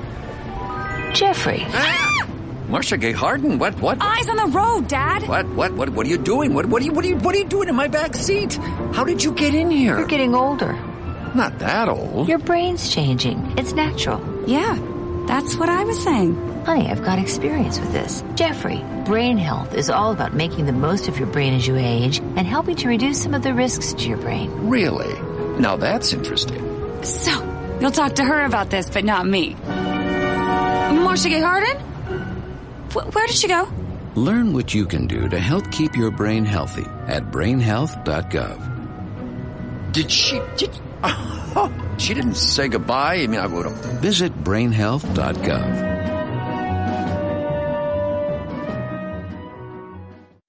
Every day, 70,000 puppies or kittens are born in the U.S. Cute, right? What's not cute is that half of all litters are accidents, which leads to millions killed in shelters each year. Turns out, those little cuties can get pregnant sooner than you think. But here's the good news. You can stop the accident before it happens. When you bring home a pet, get them fixed at 4 months old. Prevent more. Fix at month 4. Visit fixat4.com for more information. Brought to you by Best Friends Animal Society. There's a threat targeting America. One that's growing fast, but may still be hard to see. Lyme disease. Spread by tiny ticks, often smaller than the head of a pin. This dangerous disease is now more widespread than West Nile, tuberculosis, and HIV/AIDS combined. And if left untreated, it can lead to arthritis, facial paralysis, and even memory and concentration problems, often called brain fog. As the threat of Lyme disease grows to more than 300,000 projected cases each year, it's time for us to target Lyme disease. That means checking for ticks when you've been outside, even in your own backyard. It means seeing a doctor if you experience the symptoms of Lyme disease, which can include joint pain, flu-like symptoms, fever, fatigue, or sometimes a bullseye-shaped rash. Set your sights on stopping Lyme. Learn how you can target Lyme disease at targetlyme.org. Battles aren't won solely on the field. That's a common misconception. Battles are won within, over enemies of fear, enemies of doubt. In that place where promises are kept. Promises to oneself. This is a physical training event! Promises to one's community. Healthy people move debris out of their house. Promises to one's country. In the heart of every Marine, you'll find a promise. A promise forever kept. A promise of battles won.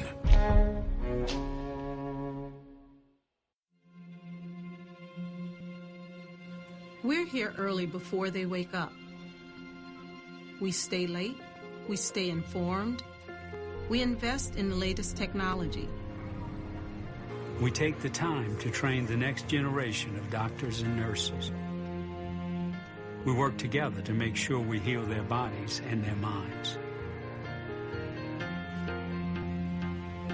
We do this not because it's our job, but because this is about our veterans' lives. This is our mission. More than 300,000 of us working as one, together with families and loved ones. No matter where they live in this country, we'll be there. We all come together and stand together to serve our veterans. We stand strong, united. Stand with us in caring for our veterans. Hi, this is Kelsey Grammer. When military service members head into battle, none are expected to face the enemy alone, but many return home and become isolated as they struggle with the visible and invisible wounds of war. It can be difficult knowing how to overcome that challenge and rekindle bonds similar to those formed in the military. Wounded Warrior Project supports these injured veterans through their recoveries by connecting them with fellow warriors and their communities. No one should fight this battle alone. Join us at woundedwarriorproject.org. Call Rod now, 666-603-835-3226.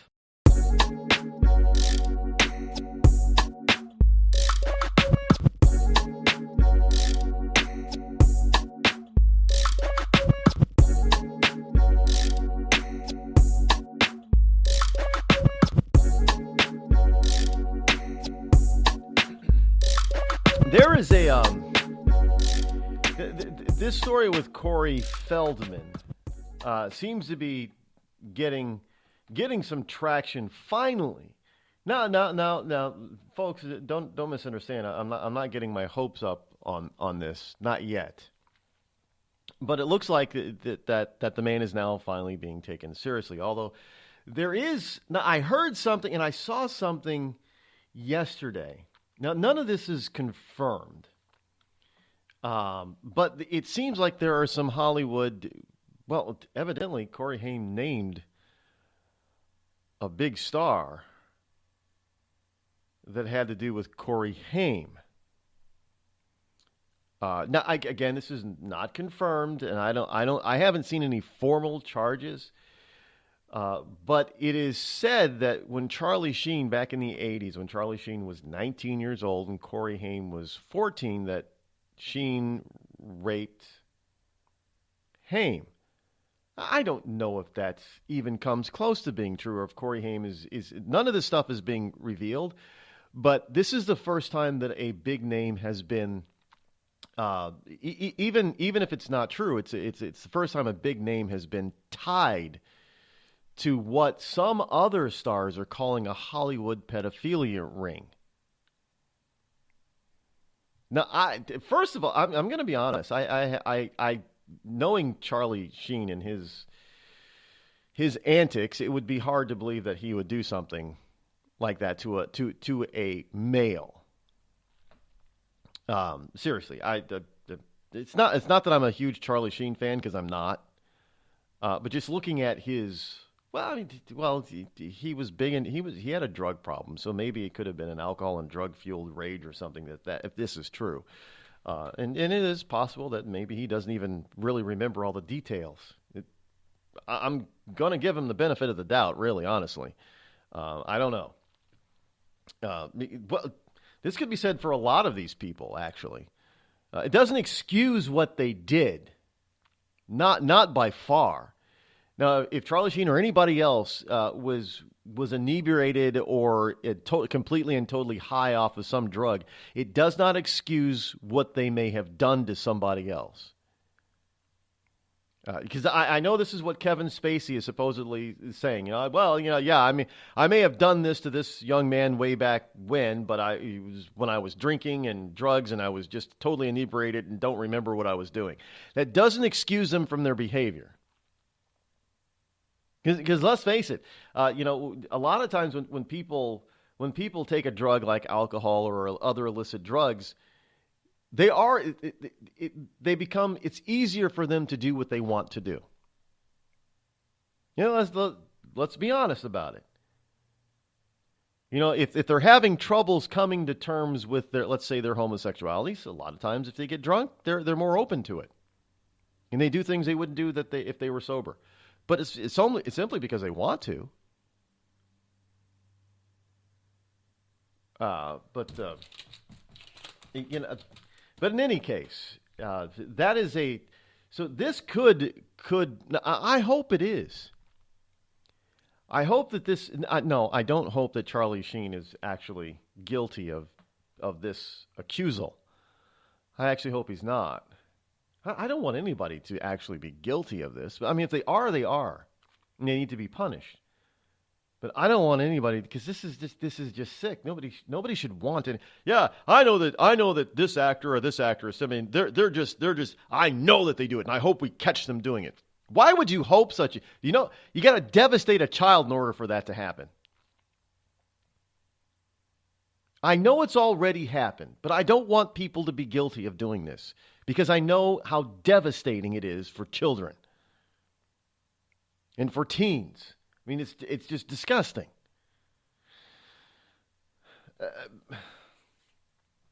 I know it's a tightrope there, trying to get into that, but there are a number of stories coming out about not only, well, you know, we have the good old straight sexual harassment, and we're starting to get some stories or some accusations coming out, not just against male stars and executives, against females, but some female stars are being accused of sexual harassment.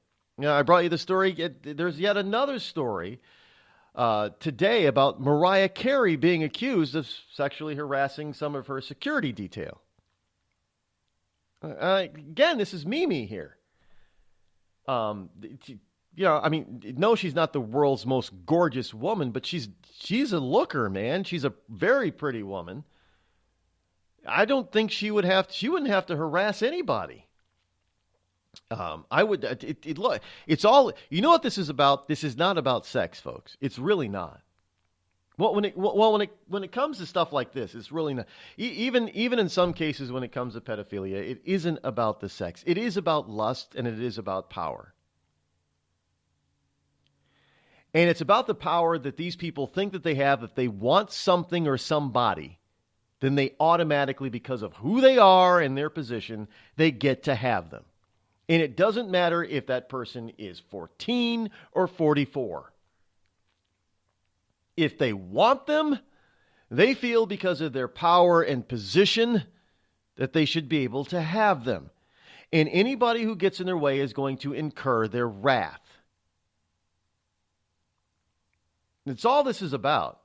When it comes to this sexual harassment or sexual, you know, all this debauchery in Hollywood, it's all about lust and power. Power and lust. Now, honestly, I don't see it. I just don't understand. You know, doesn't matter the sex. You know, it could be a 14-year-old boy or a 14-year-old girl. I can look at them. Yeah, they're cute. There's a good looking. I don't have any sexual desire for them, though. I just don't understand it. I will never understand it. It makes absolutely no sense whatsoever. I mean, if you go back a few hundred years when people are only living to be like 30 or 40, you know, a 15-year-old was really pretty much in a halfway, you know, the midlife crisis at 15. So okay, when everybody lived to be like 35 or 40, that made sense probably. And they also looked older. But you go into a high school today and tell me if you don't think that most of the high school students, boy or girl, if they don't look like they're 10, they're in 10th grade and they look like they should be in 5th grade. I mean, you go to the senior, look at the high school yearbooks. You go to the seniors and half the senior boys, yeah, they're still boys because that's what they look like. They don't even shave on a daily basis. I don't find them to be sexually attractive at all, male or female. They look like, they just look like they could be my kid. So I can't get into the mindset of why people would do that. I don't even get into the mindset of I can't understand why anybody would force themselves on somebody else sexually, no matter how old they are. How does that turn people on? Male or female, I don't get it. It makes no sense. The whole point about sex is that two people want to be together, even if it's just for a night. This is why I also never understood the pay for sex thing. You know, prostitution, I never understood. You're going to pay for it? I mean, pay for it in that way. I know that the old jokes. Well, we all pay for it, Rod. Ha ha ha ha. Yeah, I get it. But I really don't understand this whole notion. Well, you're gonna be with me because I said so. I don't get that.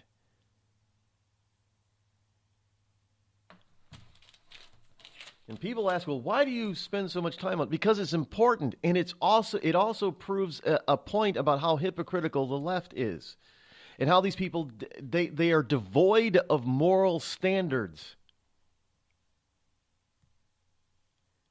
I mean, they run around. Well, let's take Kevin Spacey, for instance. These people on the left, they run around talking about how wonderful it is to live an alternative lifestyle, how wonderful it is to be gay, or how wonderful it is to be transgender, or how wonderful it is to be this or that, other than what they are. And then they hide who they are. They oftentimes lie about who they are. You know, they get asked point blank, are you gay? No, I'm not gay at all. No. You know, I have a girlfriend or I have a wife, blah, blah, blah. Even in this day and age. Now, up until recently, even Kevin Spacey denied that he was gay or even bi.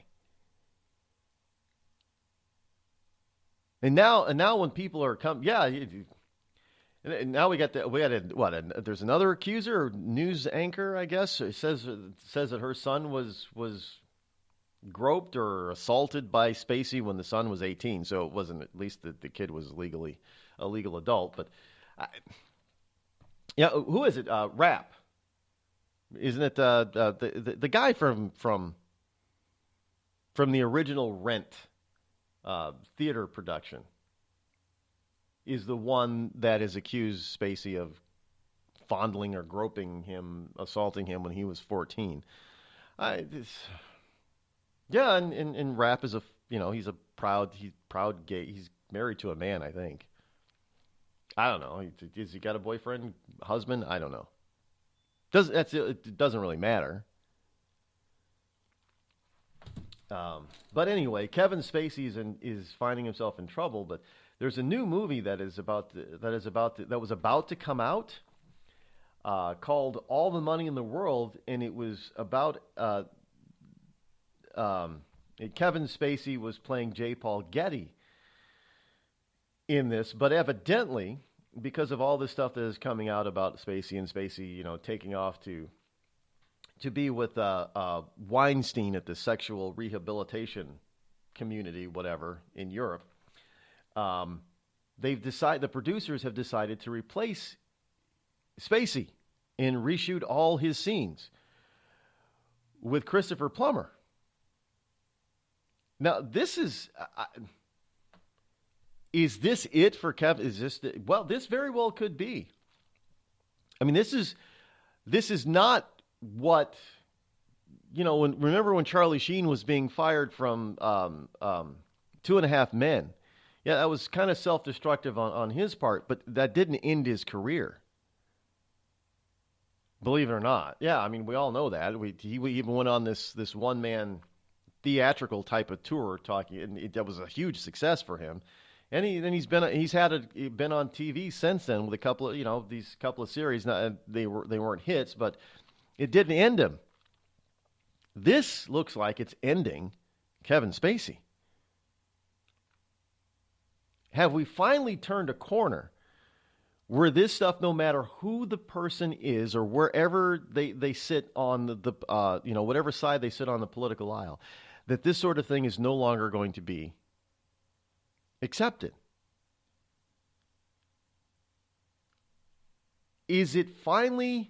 Are we finally at the point in a cultural and political sense and a moral sense that we will not accept debauchery and immoral behavior, even from those whom we respect and idolize the most? Are we done? I hope that this is true. I hope we're done with this idolization crap. I hope that we will hold everyone equally accountable for their actions, especially when it comes to kids.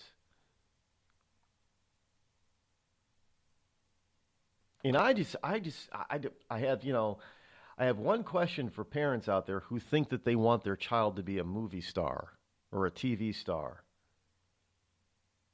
Knowing now what goes on out there, why would you want to put your kid in that position? Why? To me, that almost seems like, neglect and abuse.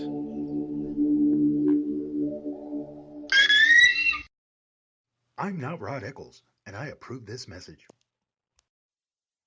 Tired of paying outrageous prices for Viagra? Well, we have great news for you. Now you can finally get Viagra at huge discounts. Healthy Man allows you to save up to $500 on Viagra. Why pay U.S. pharmacy prices of $15 per pill or more when you can get Viagra for less than $3 a pill? Call today and get 40 Viagra pills for only $99. This can cost as much as $600 at your local pharmacy. You can't afford not to call us. If you want Viagra at the lowest prices, never pay $15 a pill pharmacy prices again. Get Viagra for less than $3 a pill. Call 800-595-2614 today and save up to $500 and get 40 pills for just $99. Healthy Man is fast, easy, and affordable. Operators are waiting at 595-2614 to take your call now. Call 800-595-2614. That's 800-595-2614. Again, 800-595-2614.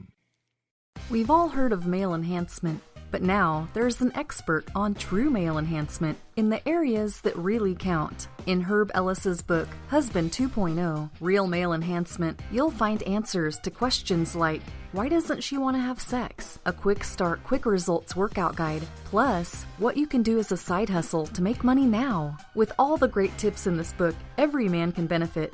Get the book, Husband 2.0, Real Male Enhancement, on Amazon.com.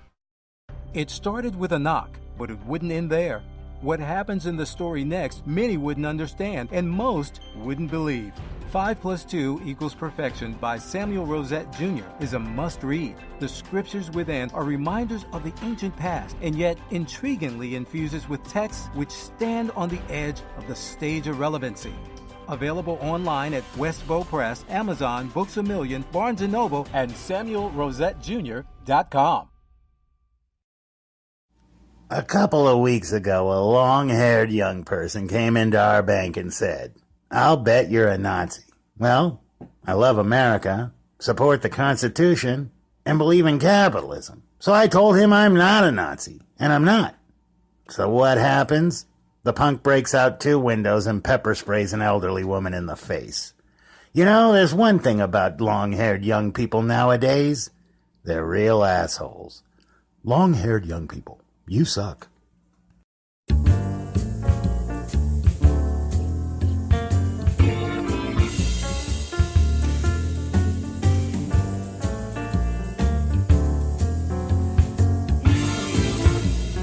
Now, I fully understand that sex is a large part of the human experience and human condition. We do all kinds of strange things for sex or sexually. Some of us are more sexually adventurous than others. Well, for instance, people like to send their partners sexually explicit selfies. This is why some kids who are under the age of 18 are being snagged for child pornography of having nude pictures of themselves. Yeah, we've gone over this numerous times about. Especially, boys being pegged for being pedophiles and child porn pushers when all they did was take a picture of themselves nude and send it to their girlfriend. And all because they were under the age of 18. And they have to register as sex offenders for the rest of their life. It's stupid.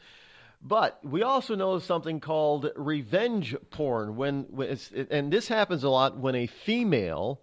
That's not just for the female, it doesn't happen just this way, but there's a lot of it that happens when the female sends the boyfriend a nude picture, or the boyfriend with or without the knowledge of the girlfriend. Well, usually with the knowledge of the girlfriend. They do something sexual on camera, on video, or a series of pictures, and then they break up, or they get in an argument, and this stuff gets released on the internet, especially Facebook. Well, Facebook is saying that they've got a way to prevent that.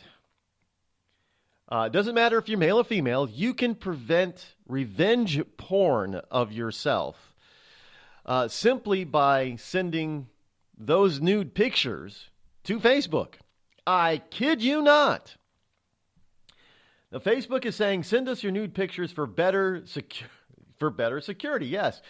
So the story goes, if you want to protect yourself from being embarrassed by nude photos, Facebook has launched an initiative to assist its users from being exploited with revenge porn from said ex-partners. And the only thing you have to do is send the world's largest social media platform all the nude photographs that you have of yourself. This is not a joke. This is for reals. They are serious about this sort of request. Facebook is asking users to send the company their nude photos in an effort to tackle revenge porn in an attempt to give some people control back, give some control back to the victims of this type of sexual and mental abuse. Now, individuals who have shared intimate nude or sexual images with partners and they're worried that the partner or ex-partner might distribute them without their consent can use Messenger to send the images to be hashed, which means that the company converts the image into a unique digital fingerprint that can be used to identify and block any attempts to re-upload that same image, pretty much like the new iPhone X uses your face. It doesn't actually store a picture of your face, but it hashes it and becomes a digital fingerprint, if you will, that it recognizes. And this is what Facebook is saying that they're attempting to do with your nude photos. Now, this only works on Facebook, by the way. Now, understand that. It isn't going to prevent your disgruntled ex-lover from uploading the images everywhere else on the web. Now think about this. Now, you're worried about revenge porn. If you think that Facebook... Look, people have stopped... Actually, the reality is it looks like people have stopped using Facebook as their main go-to genre for uploading illicit stuff, especially sexual stuff. When I was researching the story, there is a plethora of user, shall we say, user-supplied porn sites out there. Yeah, I mean, people just upload this stuff to these porn. Now, in some of these places, you can actually you can make money off this stuff. Why would people do it otherwise, right? But this is where this stuff is going now. And there is no security, from what I understand, on these types of sites. Do you own the material? Yeah, I own the materials, and I don't know how they work. But it's not the only place where Facebook is not the main place where this stuff is appearing now. But Facebook is asking for your nude photographs, and they say that after a few days after they hash the photo and digitized it, so they will erase and delete your photo. Nothing can go wrong with that, right? Right? Hey, anybody remember the time back when the TSA put in those full nude naked scanner thingies? You remember those? And some people had an issue. This was after the guy his video went viral about "Don't touch my junk." Well, so they decided they didn't need to touch your junk anymore. They'll just take a picture of it with these naked scanners. And remember when they said that nothing could go wrong. These things weren't going to get out. These things were safe, and then they went viral on the internet. Remember that? Yeah, I think the same thing is going to happen with this Facebook stuff. Don't doubt me, folks. It was just another quiet Saturday at the Johnson home. Honey, have you seen the hammer? It's in the garage. Oh, no, not the garage. Later that same day... Dad, I can't find the bicycle pump. Son, I'm afraid it's in the garage. The garage? Then the following Tuesday... Howard, where's the car? It's in the garage. Does your garage look like a giant yard sale without the yard? Do you cringe at the thought of entering your garage? Then you need Crest Garage Cabinets. With one phone call, those wonderful folks at Crest will come out to your home, design the best combination of cabinets for you, and install them quickly and professionally before your very eyes. It's a miracle. And unlike other companies who ask for a down payment or money up front, you won't pay a penny until your Crest cabinets are installed to your satisfaction. So call Crest today, toll-free at 1-800-548-2848. That's 1-800-548-2848. And you'll never fear going into your garage again. And now, a message from the American Migraine Foundation. It's an absolute nightmare. I was terrified. It was like your head's gonna explode. Migraine is a disabling disease.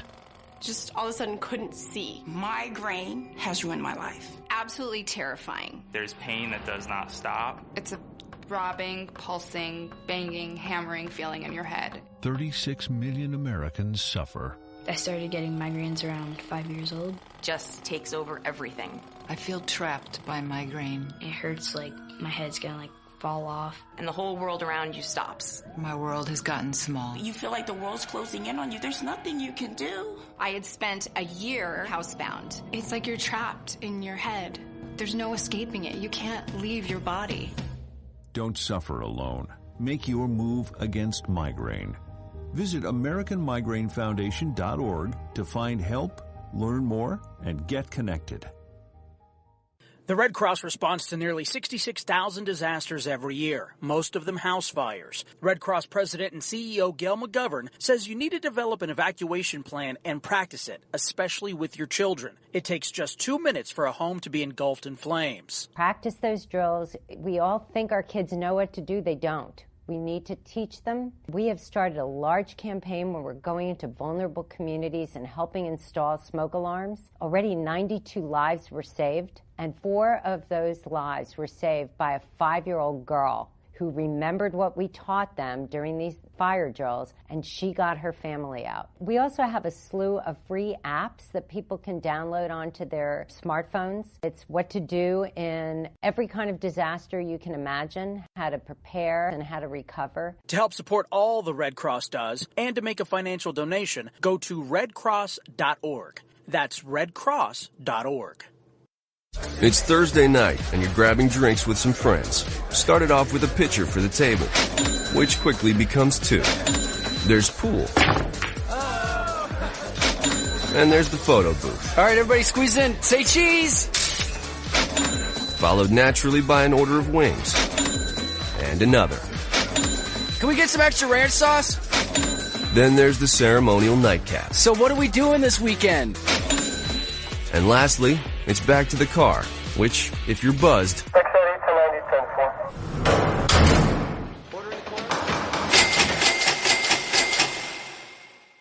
could be the most expensive night of your life.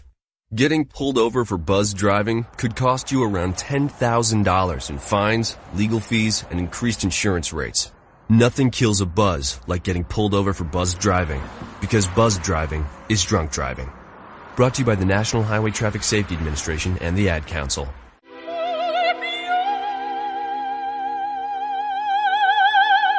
The human voice. It can be sweet as music, powerful as thunder, and so, my fellow Americans, cheerful as laughter. But for millions of people, it can also be a sign of COPD. This serious lung disease can make it so hard to breathe, you often can't catch a breath or finish a sentence, let alone carry a tune. And many who have COPD don't even know it. That's where your voice comes in. If you think you or a loved one have symptoms, talk with a healthcare provider. Early diagnosis can mean better treatments and quality of life. Join us in raising our voices for the millions with COPD who can't. Learn more, breathe better at NIH.gov.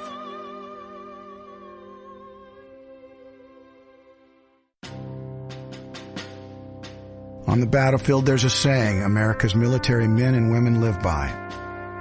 Never leave a fallen warrior behind. Ever. Off the battlefield, Wounded Warrior Project operates with the same goal. We leave no warrior behind. Wounded Warrior Project is a non-profit organization created to help our men and women returning home with the scars of war. Whether those scars are physical or mental, we're here to make sure that they heal. And whether it's helping those with post-traumatic stress disorder live a normal life again, or giving much-needed support to injured warriors in veterans' hospitals. Because no one deserves our help more than the men and women who risk their lives to keep us safe. Wounded Warrior Project. We never leave a fallen warrior behind. Ever. Learn more about what we do at woundedwarriorproject.org. Every day, the men and women of the United States Marine Corps demonstrate their commitment to defend the American way of life. Since 1775, we have served our nation as a force in readiness. From combat operations to humanitarian assistance in every corner of the world. No matter where the mission takes us today, or wherever our country needs us tomorrow, we always remember the land we call home. As Marines, we take a stand for each other, for our nation, for us all. The few, the proud, the Marines.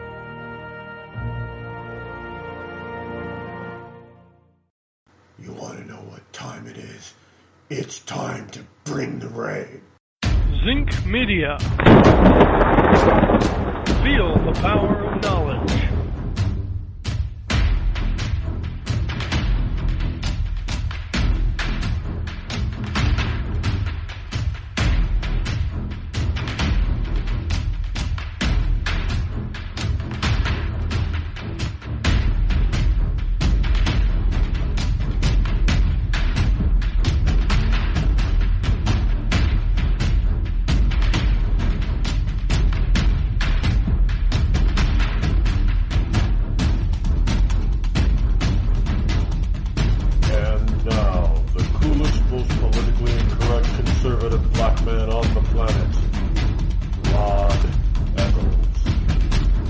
Welcome back. Hour number 3, the fastest 3 hours on Internet Talk Radio is right here on the Rod Eccles Show, powered by Zinc Media Arts. Welcome back. Here it is this Thursday, November number 9 in the year of our Lord 2017. Glad that all of you liberty lovers and ecclesiastites across the globe are tuned in, as well as all of you new listeners as well. Continuing a little bit here, we're going to get into some other things as well, but just to finish up on this Hollywood sexual pedophilia, sexual harassment, rape ring.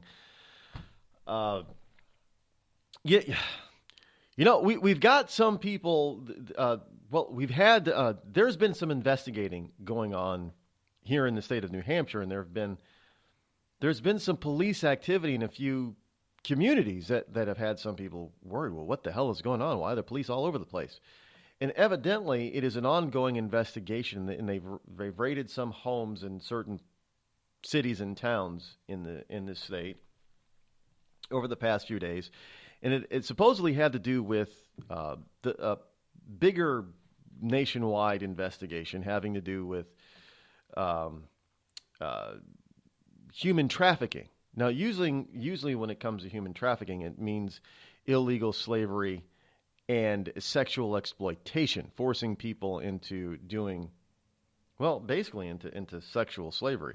Being pimped out as being a prostitute and or being forced to do pornography, which they get paid very little, if anything, for doing, while the producers of this illicit porn. The most prolific thing on the internet, from what I understand, I should say the World Wide Web, not necessarily. Well, dark web has its own secrets, but the World Wide Web, I guess, is porn. I mean, it's prolific. It's not just America. It's a worldwide issue. It's a worldwide problem. But so these, look, the sexual allegations. Didn't the sexual allegations bring down an Italian prime minister in Italy not too long ago? This is not a U.S. only problem. Some of the past French presidents have been accused of sexual innuendos and sexual misconduct. Now, understand that it is pretty much expected that a French president can have a mistress, but this goes beyond that. Now, I'm not saying that the current president, in any way, is having some sort of sexual problems or issues, but it's not. There have been Spanish government officials and various South American country officials that have been caught up in sexual problems, and Asian. It's a worldwide problem. It's not just here in the USA. Although I haven't heard of any Canadians really getting. Well, it's just because there's not a lot of Canadians, so it's hard to keep it a secret when there's only, a few dozen Canadians. It's kind of, Canada's like a small town. Everybody knows what everybody else is doing, so this is probably why all those Canadian actors and actresses and singers leave Canada and come to the United States, because they're too small of a community up there.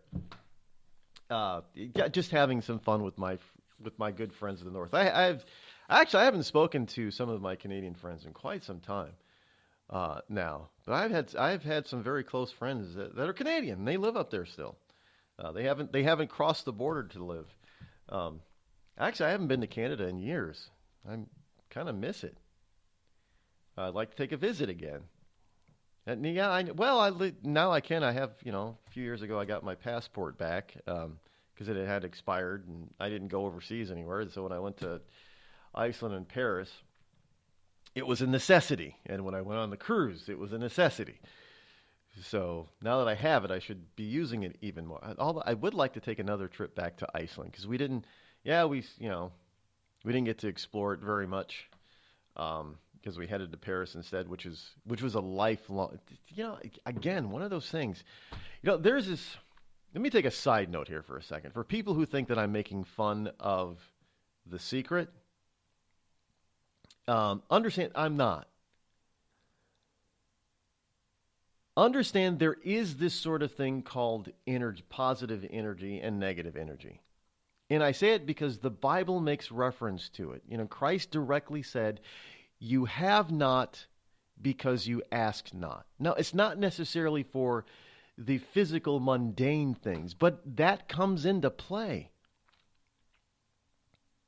There is a sort of energy. We don't understand all the quantum physics and metaphysical science behind all this stuff. But it's like when you're told to write your goals down and think upon them on a daily basis. What you're doing is you're programming yourself, and you're creating this energy within yourself to go for the things that you think that you really want. You're avoiding negative. See, it doesn't.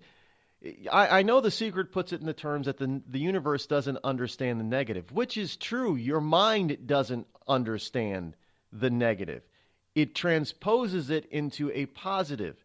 So if you keep saying you don't want something, your mind translates that into as being, well, I don't understand don't, but I do understand do, so it must mean you want something. You want this, which is why you're not supposed to harp on the negative, but only the positive. And I can tell you, doing stuff like that has worked in my life.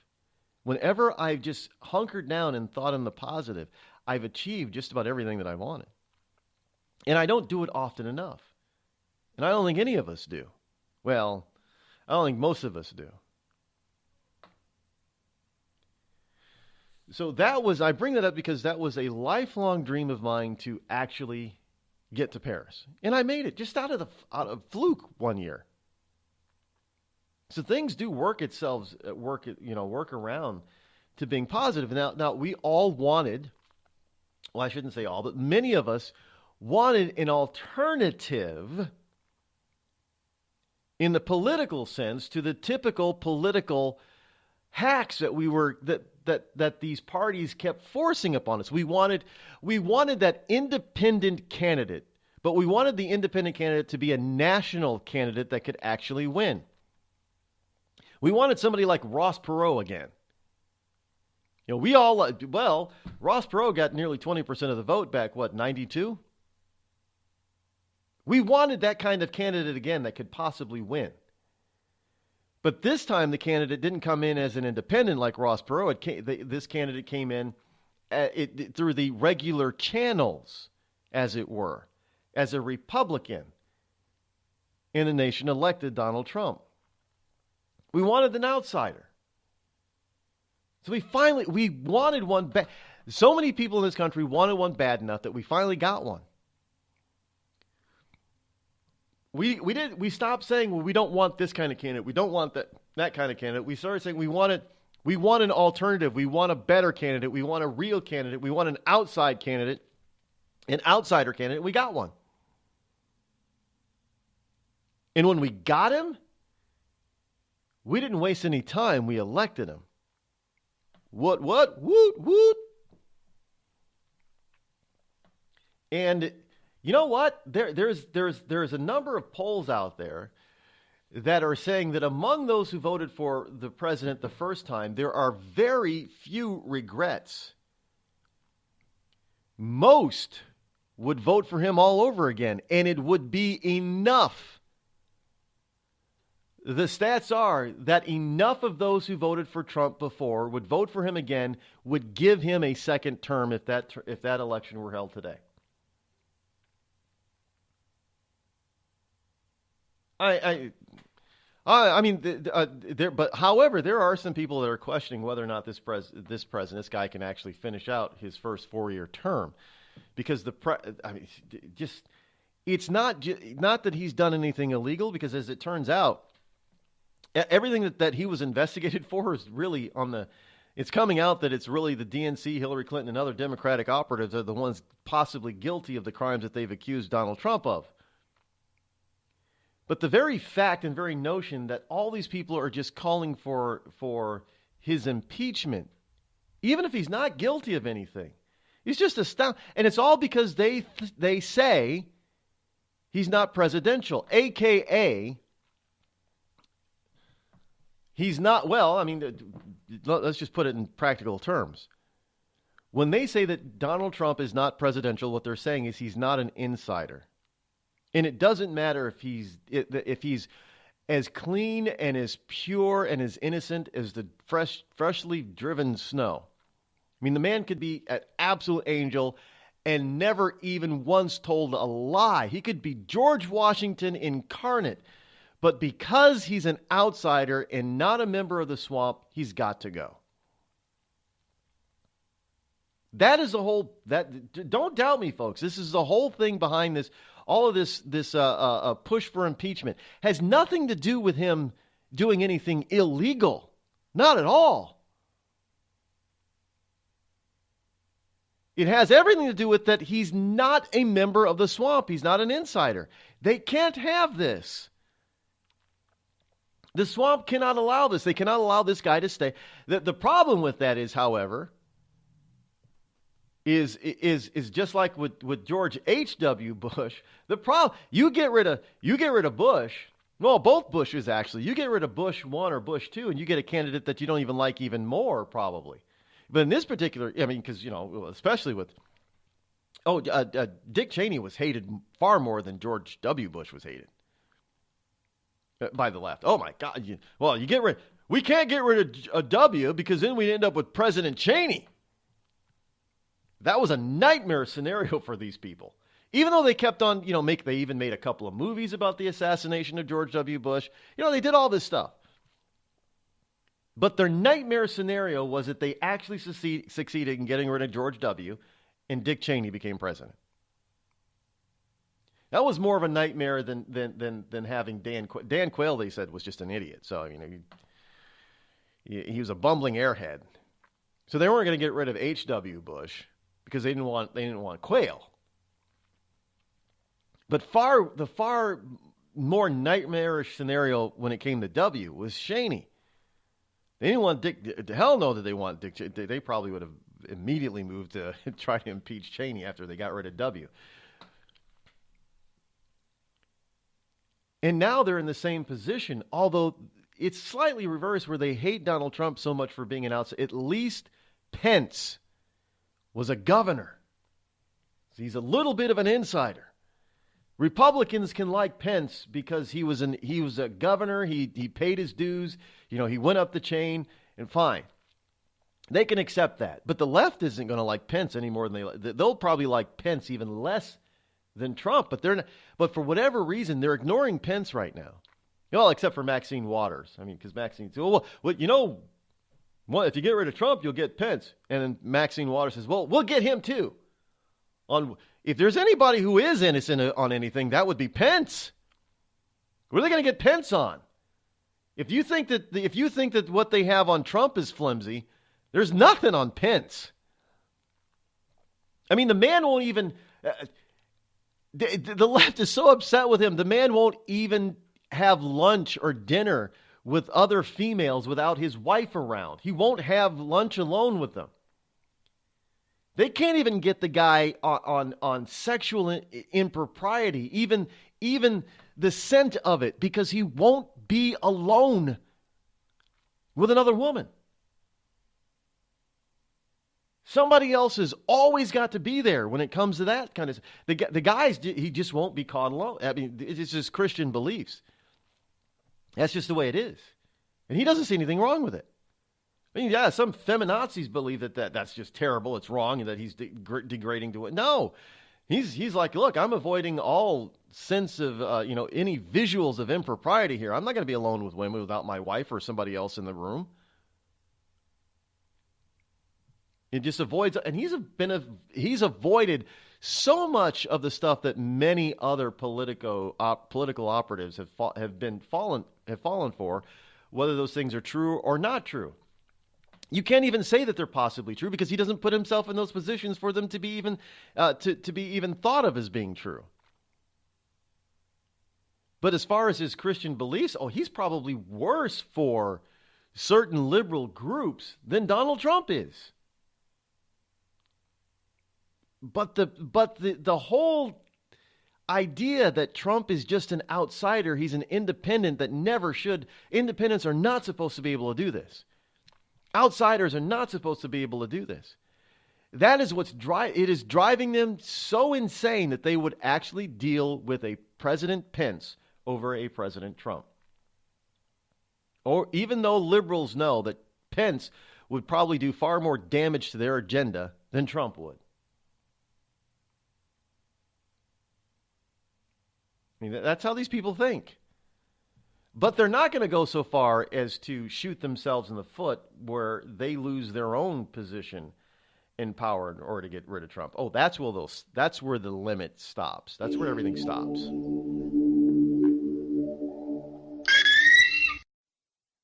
Tired of paying outrageous prices for Viagra? Well, we have great news for you. Now you can finally get Viagra at huge discounts. Healthy Man allows you to save up to $500 on Viagra. Why pay U.S. pharmacy prices of $15 per pill or more when you can get Viagra for less than $3 a pill? Call today and get 40 Viagra pills for only $99. This can cost as much as $600 at your local pharmacy. You can't afford not to call us. If you want Viagra at the lowest prices, never pay $15 a pill pharmacy prices again. Get Viagra for less than $3 a pill. Call 800-595-2614 today and save up to $500 and get 40 pills for just $99. Healthy Man is fast, easy, and affordable. Operators are waiting at 595-2614 to take your call now. Call 800-595-2614. That's 800-595-2614. Again, 800-595-2614.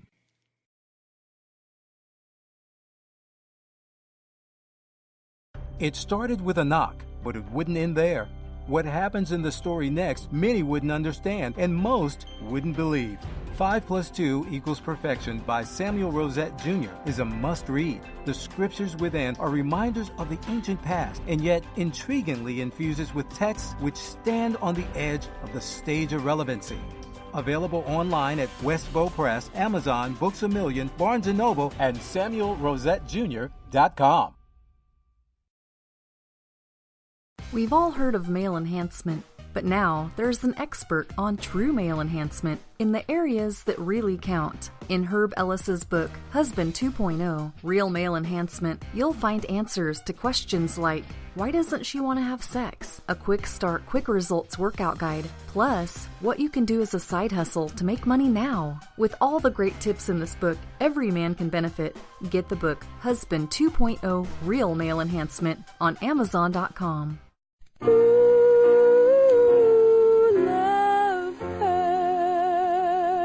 Yes, love hurts. It can hurt emotionally, but more important, it can also hurt you physically. It can hurt you in a way which nobody who owns a hot tub and lives in California can afford to be unaware of. Yes, I'm talking about California hot tub rectal gonorrhea. This painful, incurable disease can make an enjoyable soak in a hot tub with family, friends, and dog into a literally unforgettable experience. If you catch California hot tub rectal gonorrhea, not only will you walk around feeling like you're about to pass a twisted sardine can lid, you'll also smell like a pile of burning tractor tires. So don't jump out of the frying pan and into the hot tub, because if you get California hot tub rectal gonorrhea, it'll really burn your ass. This has been a public service message brought to you by the Citizens Against CHTRG Foundation. California hot tub rectal gonorrhea. We're not going to take it sitting down.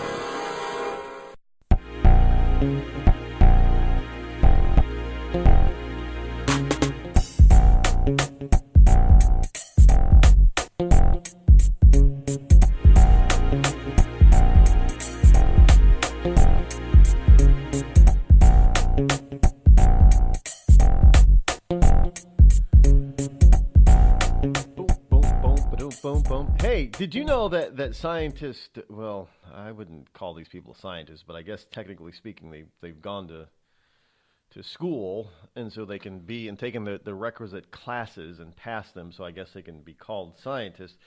But scientists are actually trying to explain and convince Congress that we can brighten marine clouds. Yeah, basically paint them and make them whiter. And why? Well, we can brighten the clouds in order to reflect the heat from the sun in order to reduce global warming. Now, first of all, folks, right then and there, that tells you something. That they believe that the sun is plays a huge factor in the weather and climate on this planet.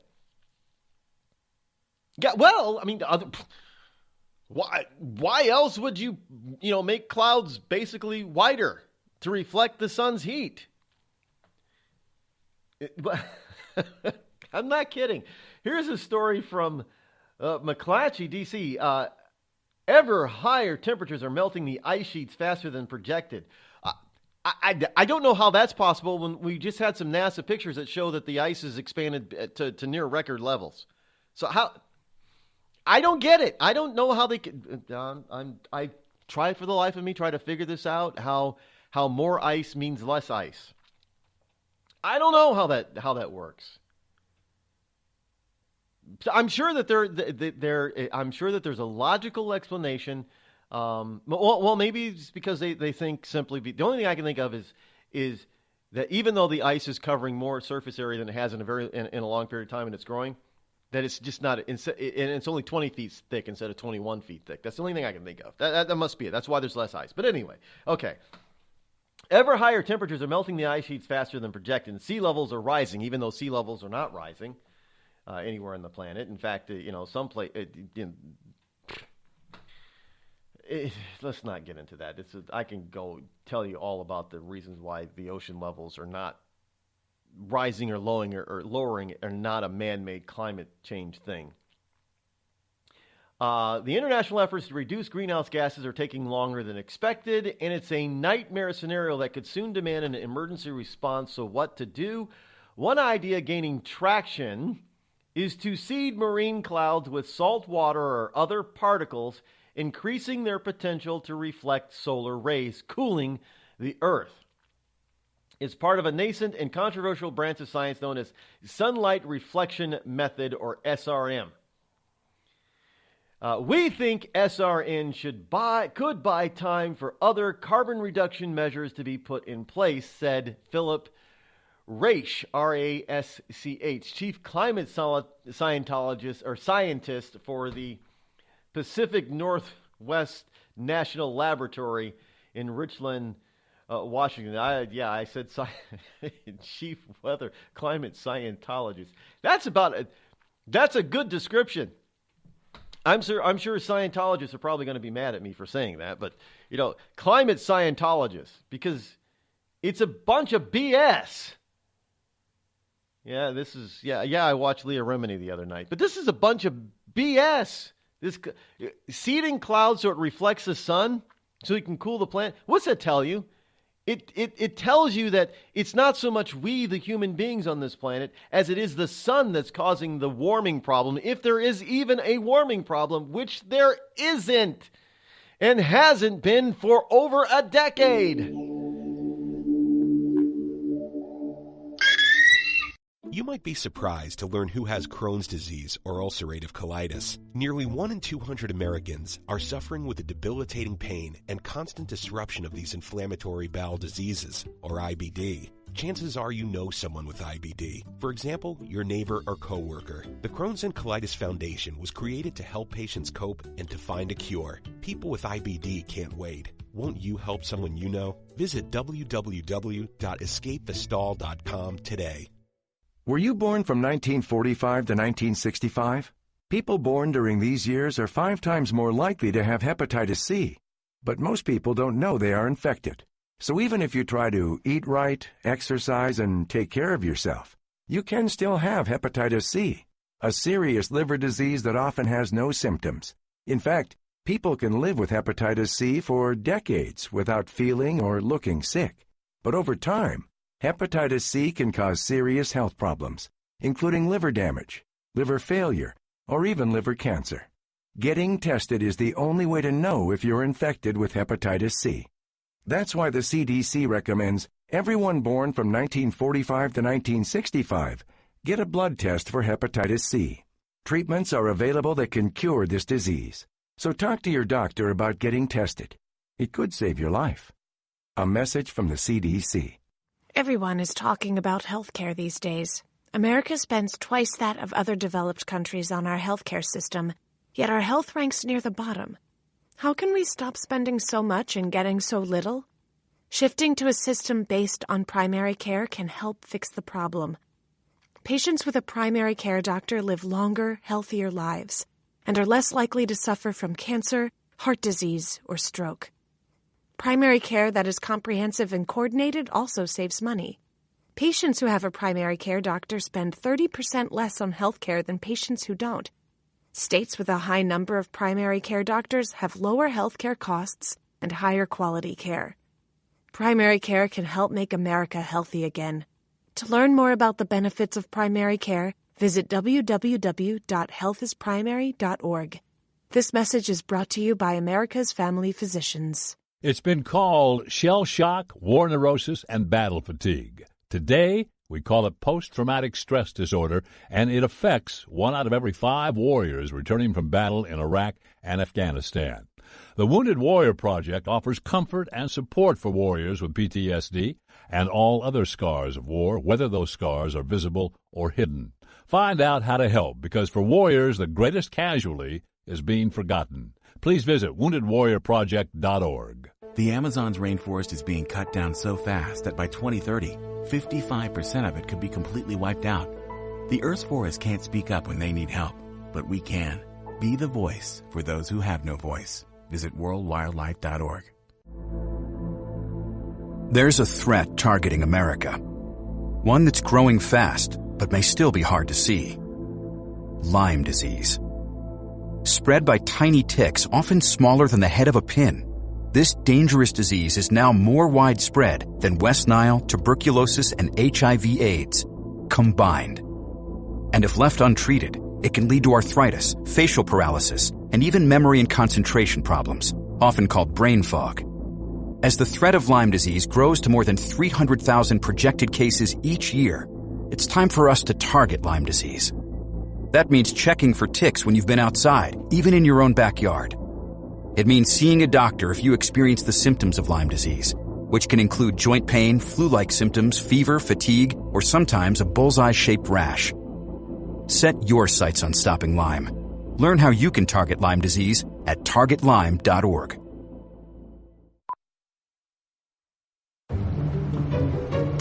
Dad, we need to talk. Can we just enjoy the drive? If you're not going to listen to me, who will we listen to? Jeffrey. Marcia Gay Harden, what? Eyes on the road, Dad. What are you doing? What are you doing in my back seat? How did you get in here? You're getting older. Not that old. Your brain's changing. It's natural. Yeah, that's what I was saying. Honey, I've got experience with this. Jeffrey, brain health is all about making the most of your brain as you age and helping to reduce some of the risks to your brain. Really? Now that's interesting. So, you'll talk to her about this, but not me. Marcia Gay Harden? Where did she go? Learn what you can do to help keep your brain healthy at brainhealth.gov. She didn't say goodbye? I mean, I would have. Visit brainhealth.gov.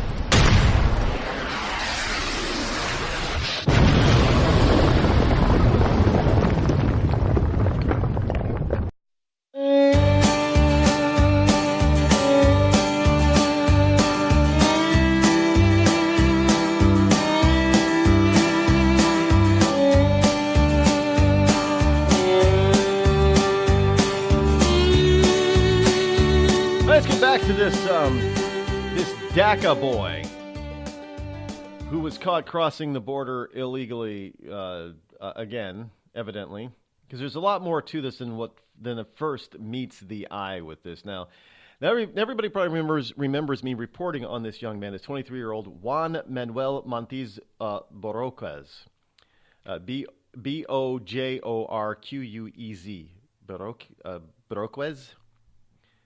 Borroquez. Bojorquez. That's because the J is a Y. Bojorquez. Quez, not Quez, Quez. In any case, this young man, this 23-year-old, we'll just call him Juan Montiz. Why do we always do that when we say Spanish? We always get to use a Spanish accent to Juan Montiz, kind of like Antonio Banderas. But Juan Manuel Montiz, filed a lawsuit against U.S. Customs and Border Protection, claiming he had been deported to Mexico, even though he was a protected DACA recipient. Now, earlier this week on Monday, Montiz was arrested after coming across the border illegally again. U.S. Border Patrol said Mr. Montiz was found about a mile north of the U.S.-Mexico border in a scrub-covered stretch of desert. The arresting agent wrote that Mr. Montiz told officials he was planning to go back to Sacramento. Now, Mr. Montiz sued the Trump administration back in April, alleging that Border Patrol agents in Calexico arrested and deported him in February, even though he had been protected from deportation under the Obama-era Deferred Action for Children Arrivals program, otherwise known as DACA. Montiz is thought to be the first DACA recipient deported by the Trump administration. Now, Montiz came to the U.S. at age 9 and applied and was granted DACA status. He claimed that on February 18th of 2017, he was rounded up by CBP officer on a bike, on a motorcycle, and deported to Mexico later that same night after no one bothered to check his DACA status. He then admits that he jumped a fence into the U.S. the following day and was arrested. He was deported February 20th for what he claims as a second time. Now, CBP initially claimed Montiz was deported because his DACA status had lapsed in 2015. However, a record search revealed that he had renewed it and was protected from deportation in 2018. But in a statement released in April, the agency claimed it had never encountered Montiz on February 18th, meaning he wasn't deported, but that he had returned to Mexico on his own. Doing so, the CBP pointed out, voided his DACA status. So the U.S. Border Patrol has no record of encountering Mr. Montiz in the days before his detention and subsequent arrest for immigration violations on February 19th of 2017. There are no records or evidence to support Monti's claim that he was detained or taken to Calexico port of entry on February 18th. So, yeah, it's easy for government to lose. Now, I'll give Juan Manuel Montes this. It's easy for our government or any government to lose records. It is. Let's be honest about it. It is. But there is somebody usually comes forward in this sort of thing when it really doesn't matter all that much to tell the truth. Nobody's come forward. So it's probably, as the CBP has said, that he tried to sneak out of the country and tried to get back in for whatever reason. Well, because he's got family in Mexico, obviously. He probably went down there to either see family or score something. Who knows? But in any case, instead of even though he was deported, instead of following the rules after his deportation and getting back into the country legally, he decided to take matters into his own hand and try to re-enter the country twice illegally. Being caught again. Just saying. And then this is just ridiculous. People are ridiculous when it comes to this stuff. So if you don't get your way, then you're just going to illegally you're going to break the law in order to get your way. Sounds like a good millennial liberal. In any case, that's the rest of his story. Here's this from Joe Biden. Joe Biden has, again, this guy gets away with saying some of the most asinine things I have ever heard any politician say. Even stuff that he says stuff within a paragraph that contradicts himself. I regret I'm not president, is what Joe Biden said. But he says, I don't regret the decision not to run. Well, wait. How did you expect? Oh, wait a minute. Did you not hear the story behind Bite Me saying that Obama once told him that if Obama could appoint Biden president after he was done being president, he would do it, but he can't do that. So, is that what Bite Me means? He regrets not being president. In other words, he regrets not being the law allowing him to be appointed president from President Obama, or by President Obama. But he doesn't regret not running for it, legitimately getting your vote to be president. How do you contradict yourself like that? I regret that I'm not president, but I don't regret not running for it. So well, how else did you expect to be president? How can you regret something that you weren't willing to work for? I mean, honestly. He's saying, well, here's the story. Joe Biden opens up to the Oprah, during an interview on the Oprah's own network.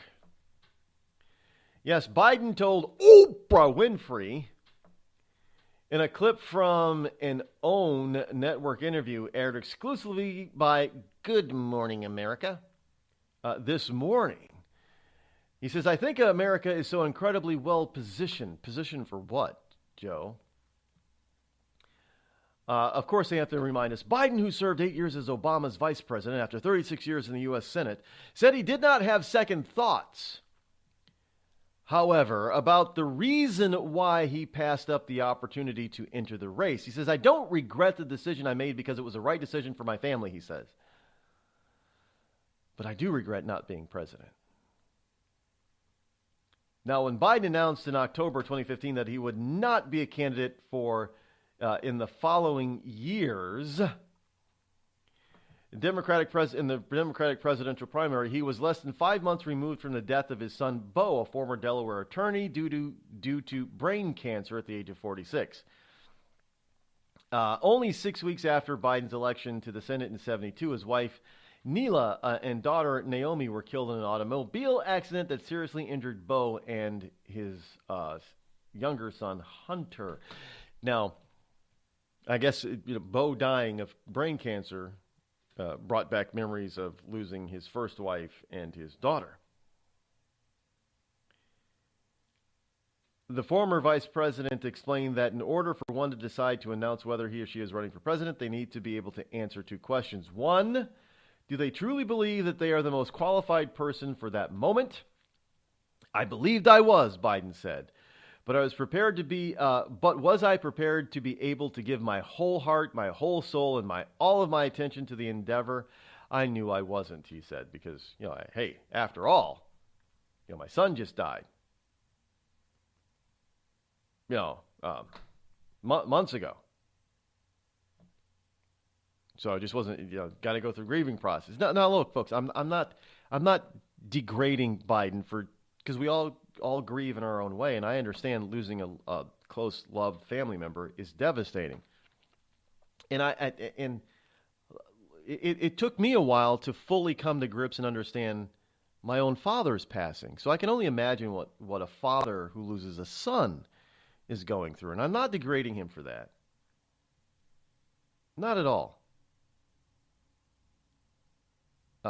We all grieve and accept this sort of thing on our own time scale, our own time schedule, and that's fine. And I can't bemoan the fact that he didn't feel like he was going to be able to put his full heart and soul into a race if he was still grieving for his son. Got it. But don't come back after the fact and say, well, I regret not being something, but I don't regret not running for it. So you can't have one without the other. You can't regret not being president if you don't regret running for it. Now one could actually be president and say, well, I regret this now. I regret running. But you can't say that you regret that. In other words, you wish you were, but at the same time saying that you're glad and that you didn't run for it. So you want to be appointed? You want to be a dictator? Is that what he's saying? I'm just asking. I know Joe Bite Me is known for opening mouth, inserting foot, because he says a lot of stupid stuff, and this is no different. But you got to ask yourself, what is he really meaning on this? Especially when he goes down the line and he says, well, yeah, Obama wanted to appoint me at one point, but he couldn't do that because the Constitution wouldn't let him. So if the Constitution let him, he would have.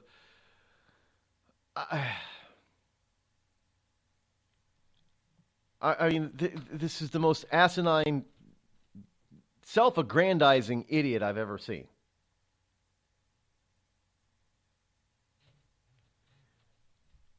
I'm just glad that the man is not in politics anymore. Again, let me be perfectly clear. This has nothing to do with the passing of his son, Bo. That is devastating. I don't care who you are. Right, left, center, doesn't matter. Devastating. I am sure. And we all have our own time schedule on the grieving process. Nobody goes through grieving the same as anybody else. There are a lot of circumstances that are behind the grieving process. And for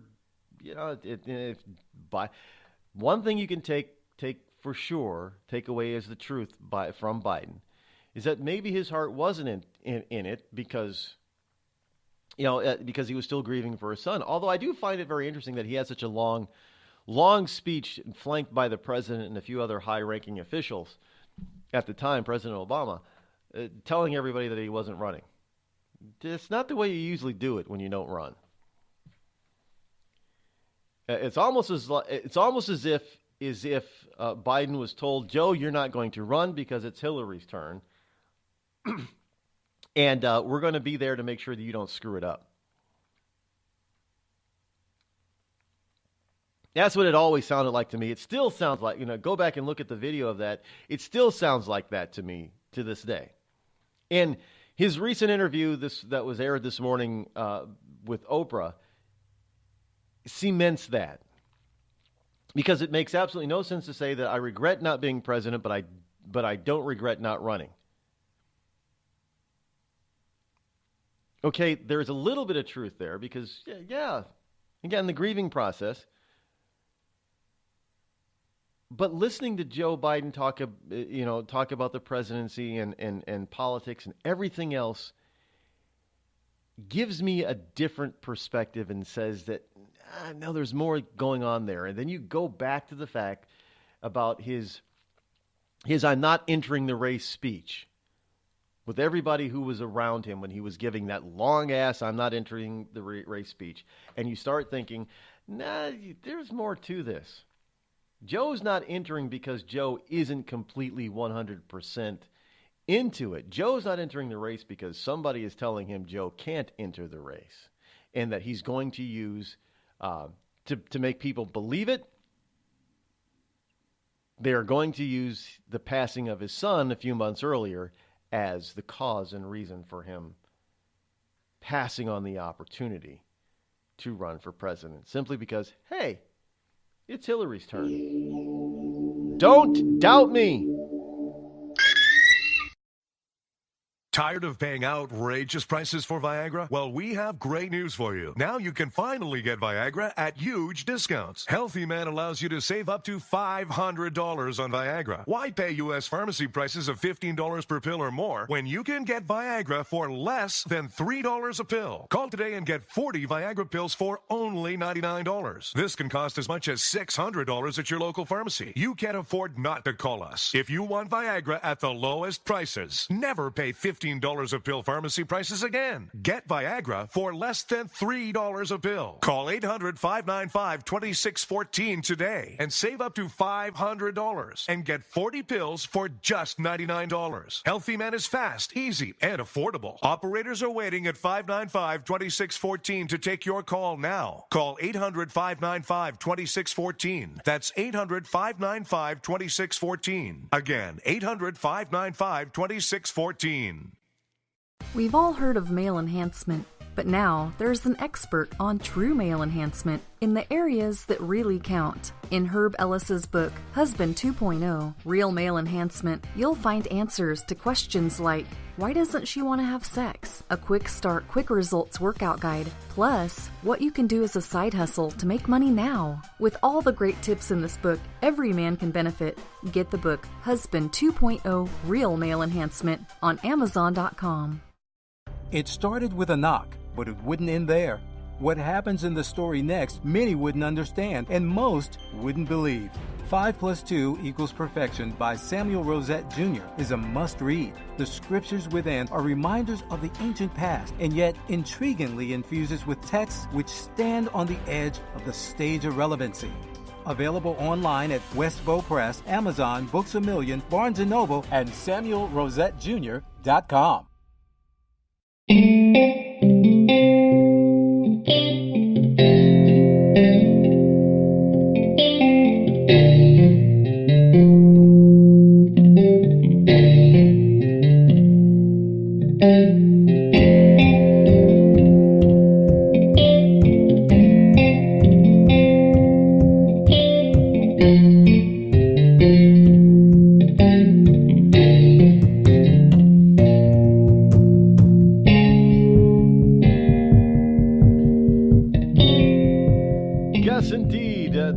A change in the air out in California anyway. And again, something not making up here in California. This is from The Advocate. The Advocate is reporting that there is an election out there in Palm Springs, California. So evidently now with the election of a trans and a bi woman on the Palm Springs City Council in California is now entirely LGBT or queer. Yes, the Lisa Middleton is a trans woman. In other words, she's a he that supposedly transitioned into a woman, and she still looks like a he with long hair and a dress. I'm just saying. But Christy Holstedge, I guess, is the bisexual female that was also elected to the city council. So the city of Palm Springs have a mayor? In any case, Palm Springs is now being run. The city council is now entire. So you've got the LGBT, PDQ, XYZ has now got their own community, run by them. Palm Springs, California, the top echelon of the government is all gay. So we'll get to see what they do. And by the way, Portia. Speaking of gay, Portia de Rossi. I think isn't it Portia de Rossi? Is this Ellen's current wife, or was this Rosie O'Donnell's wife, girlfriend? I don't know. I don't care. Anyway, Portia de Rossi is claiming that Steven Seagal sexually harassed her during an audition. Yeah. So there. Steven Seagal, this is not actually the first time that Steven Seagal has been accused of some sort of harassment or aggressive behavior. By the way, did you know he's a cop too, by the way? Just saying. Was he a cop in Louisiana somewhere? That was his day job. And acting was his night job, I guess. It's kind of weird, actually. Anyway, so Seagal is being accused by a gay woman of de Rossi of being sexually harassed during an audition. Floodgates are open on this sexual stuff out there in Hollywood, folks. And I know some people it's easier to believe than others, and a lot of people could believe out of Seagal simply because of his temperament and his arrogance. Okay, but temperament and arrogance doesn't mean you actually are guilty of doing something like this. Just saying. Rand Paul reveals that he has 6 broken ribs, I guess not 5, a lung condition after his attack from his socialist neighbor. So he gives update. This is from InfoWars, but also by Rand Paul gives his own health update via social media. What the hell did this guy hit the senator with to break 6 of his ribs?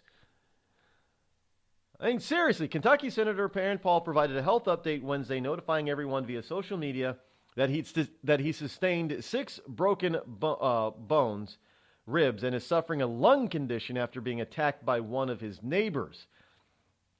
And he says, I appreciate all the kind words and support from everyone. A quick medical update. Final report indicates 6 broken ribs, and a new x-ray shows a pleural effusion, he wrote in a tweet. Now, I don't know what that, it's a lung condition, a pleural effusion. But Rand Paul's a doctor, by the way, if anybody forgot about that.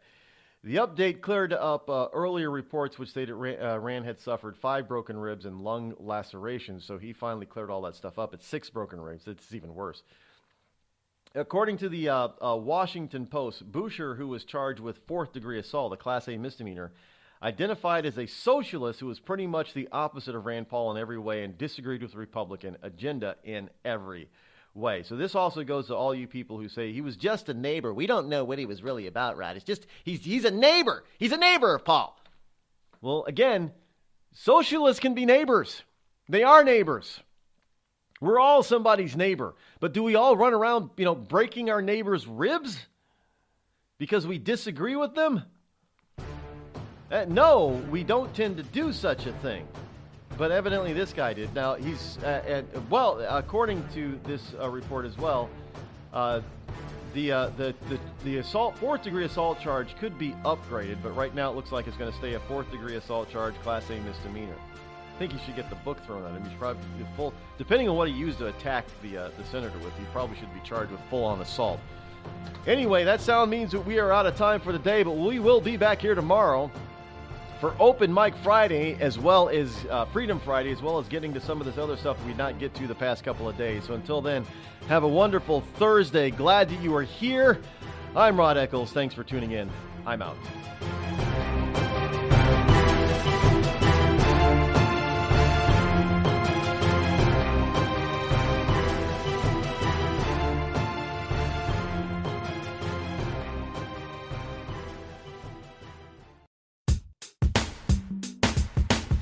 Damn, it feels good to be a Clinton. Damn, it feels good to be a Clinton. A shameless politician always plays her cards right. Got a crew for the fight on the airwaves. Lapdogs in the press keep their mouths tight. Cause a Clinton never needs to explain what, why it is what they done or with who. A real Clinton knows that they're entitled, and you don't get to know what they do. What difference does it make? For a Clinton, what's loaded in some fat Oppo file? A Clinton plays the victim for promotion. A Clinton kills it off with a smile. Damn, it feels good to be a Clinton. A server full of secrets ain't no thing. Damn, it feels good to be a Clinton. Nothing ever hits with the sting.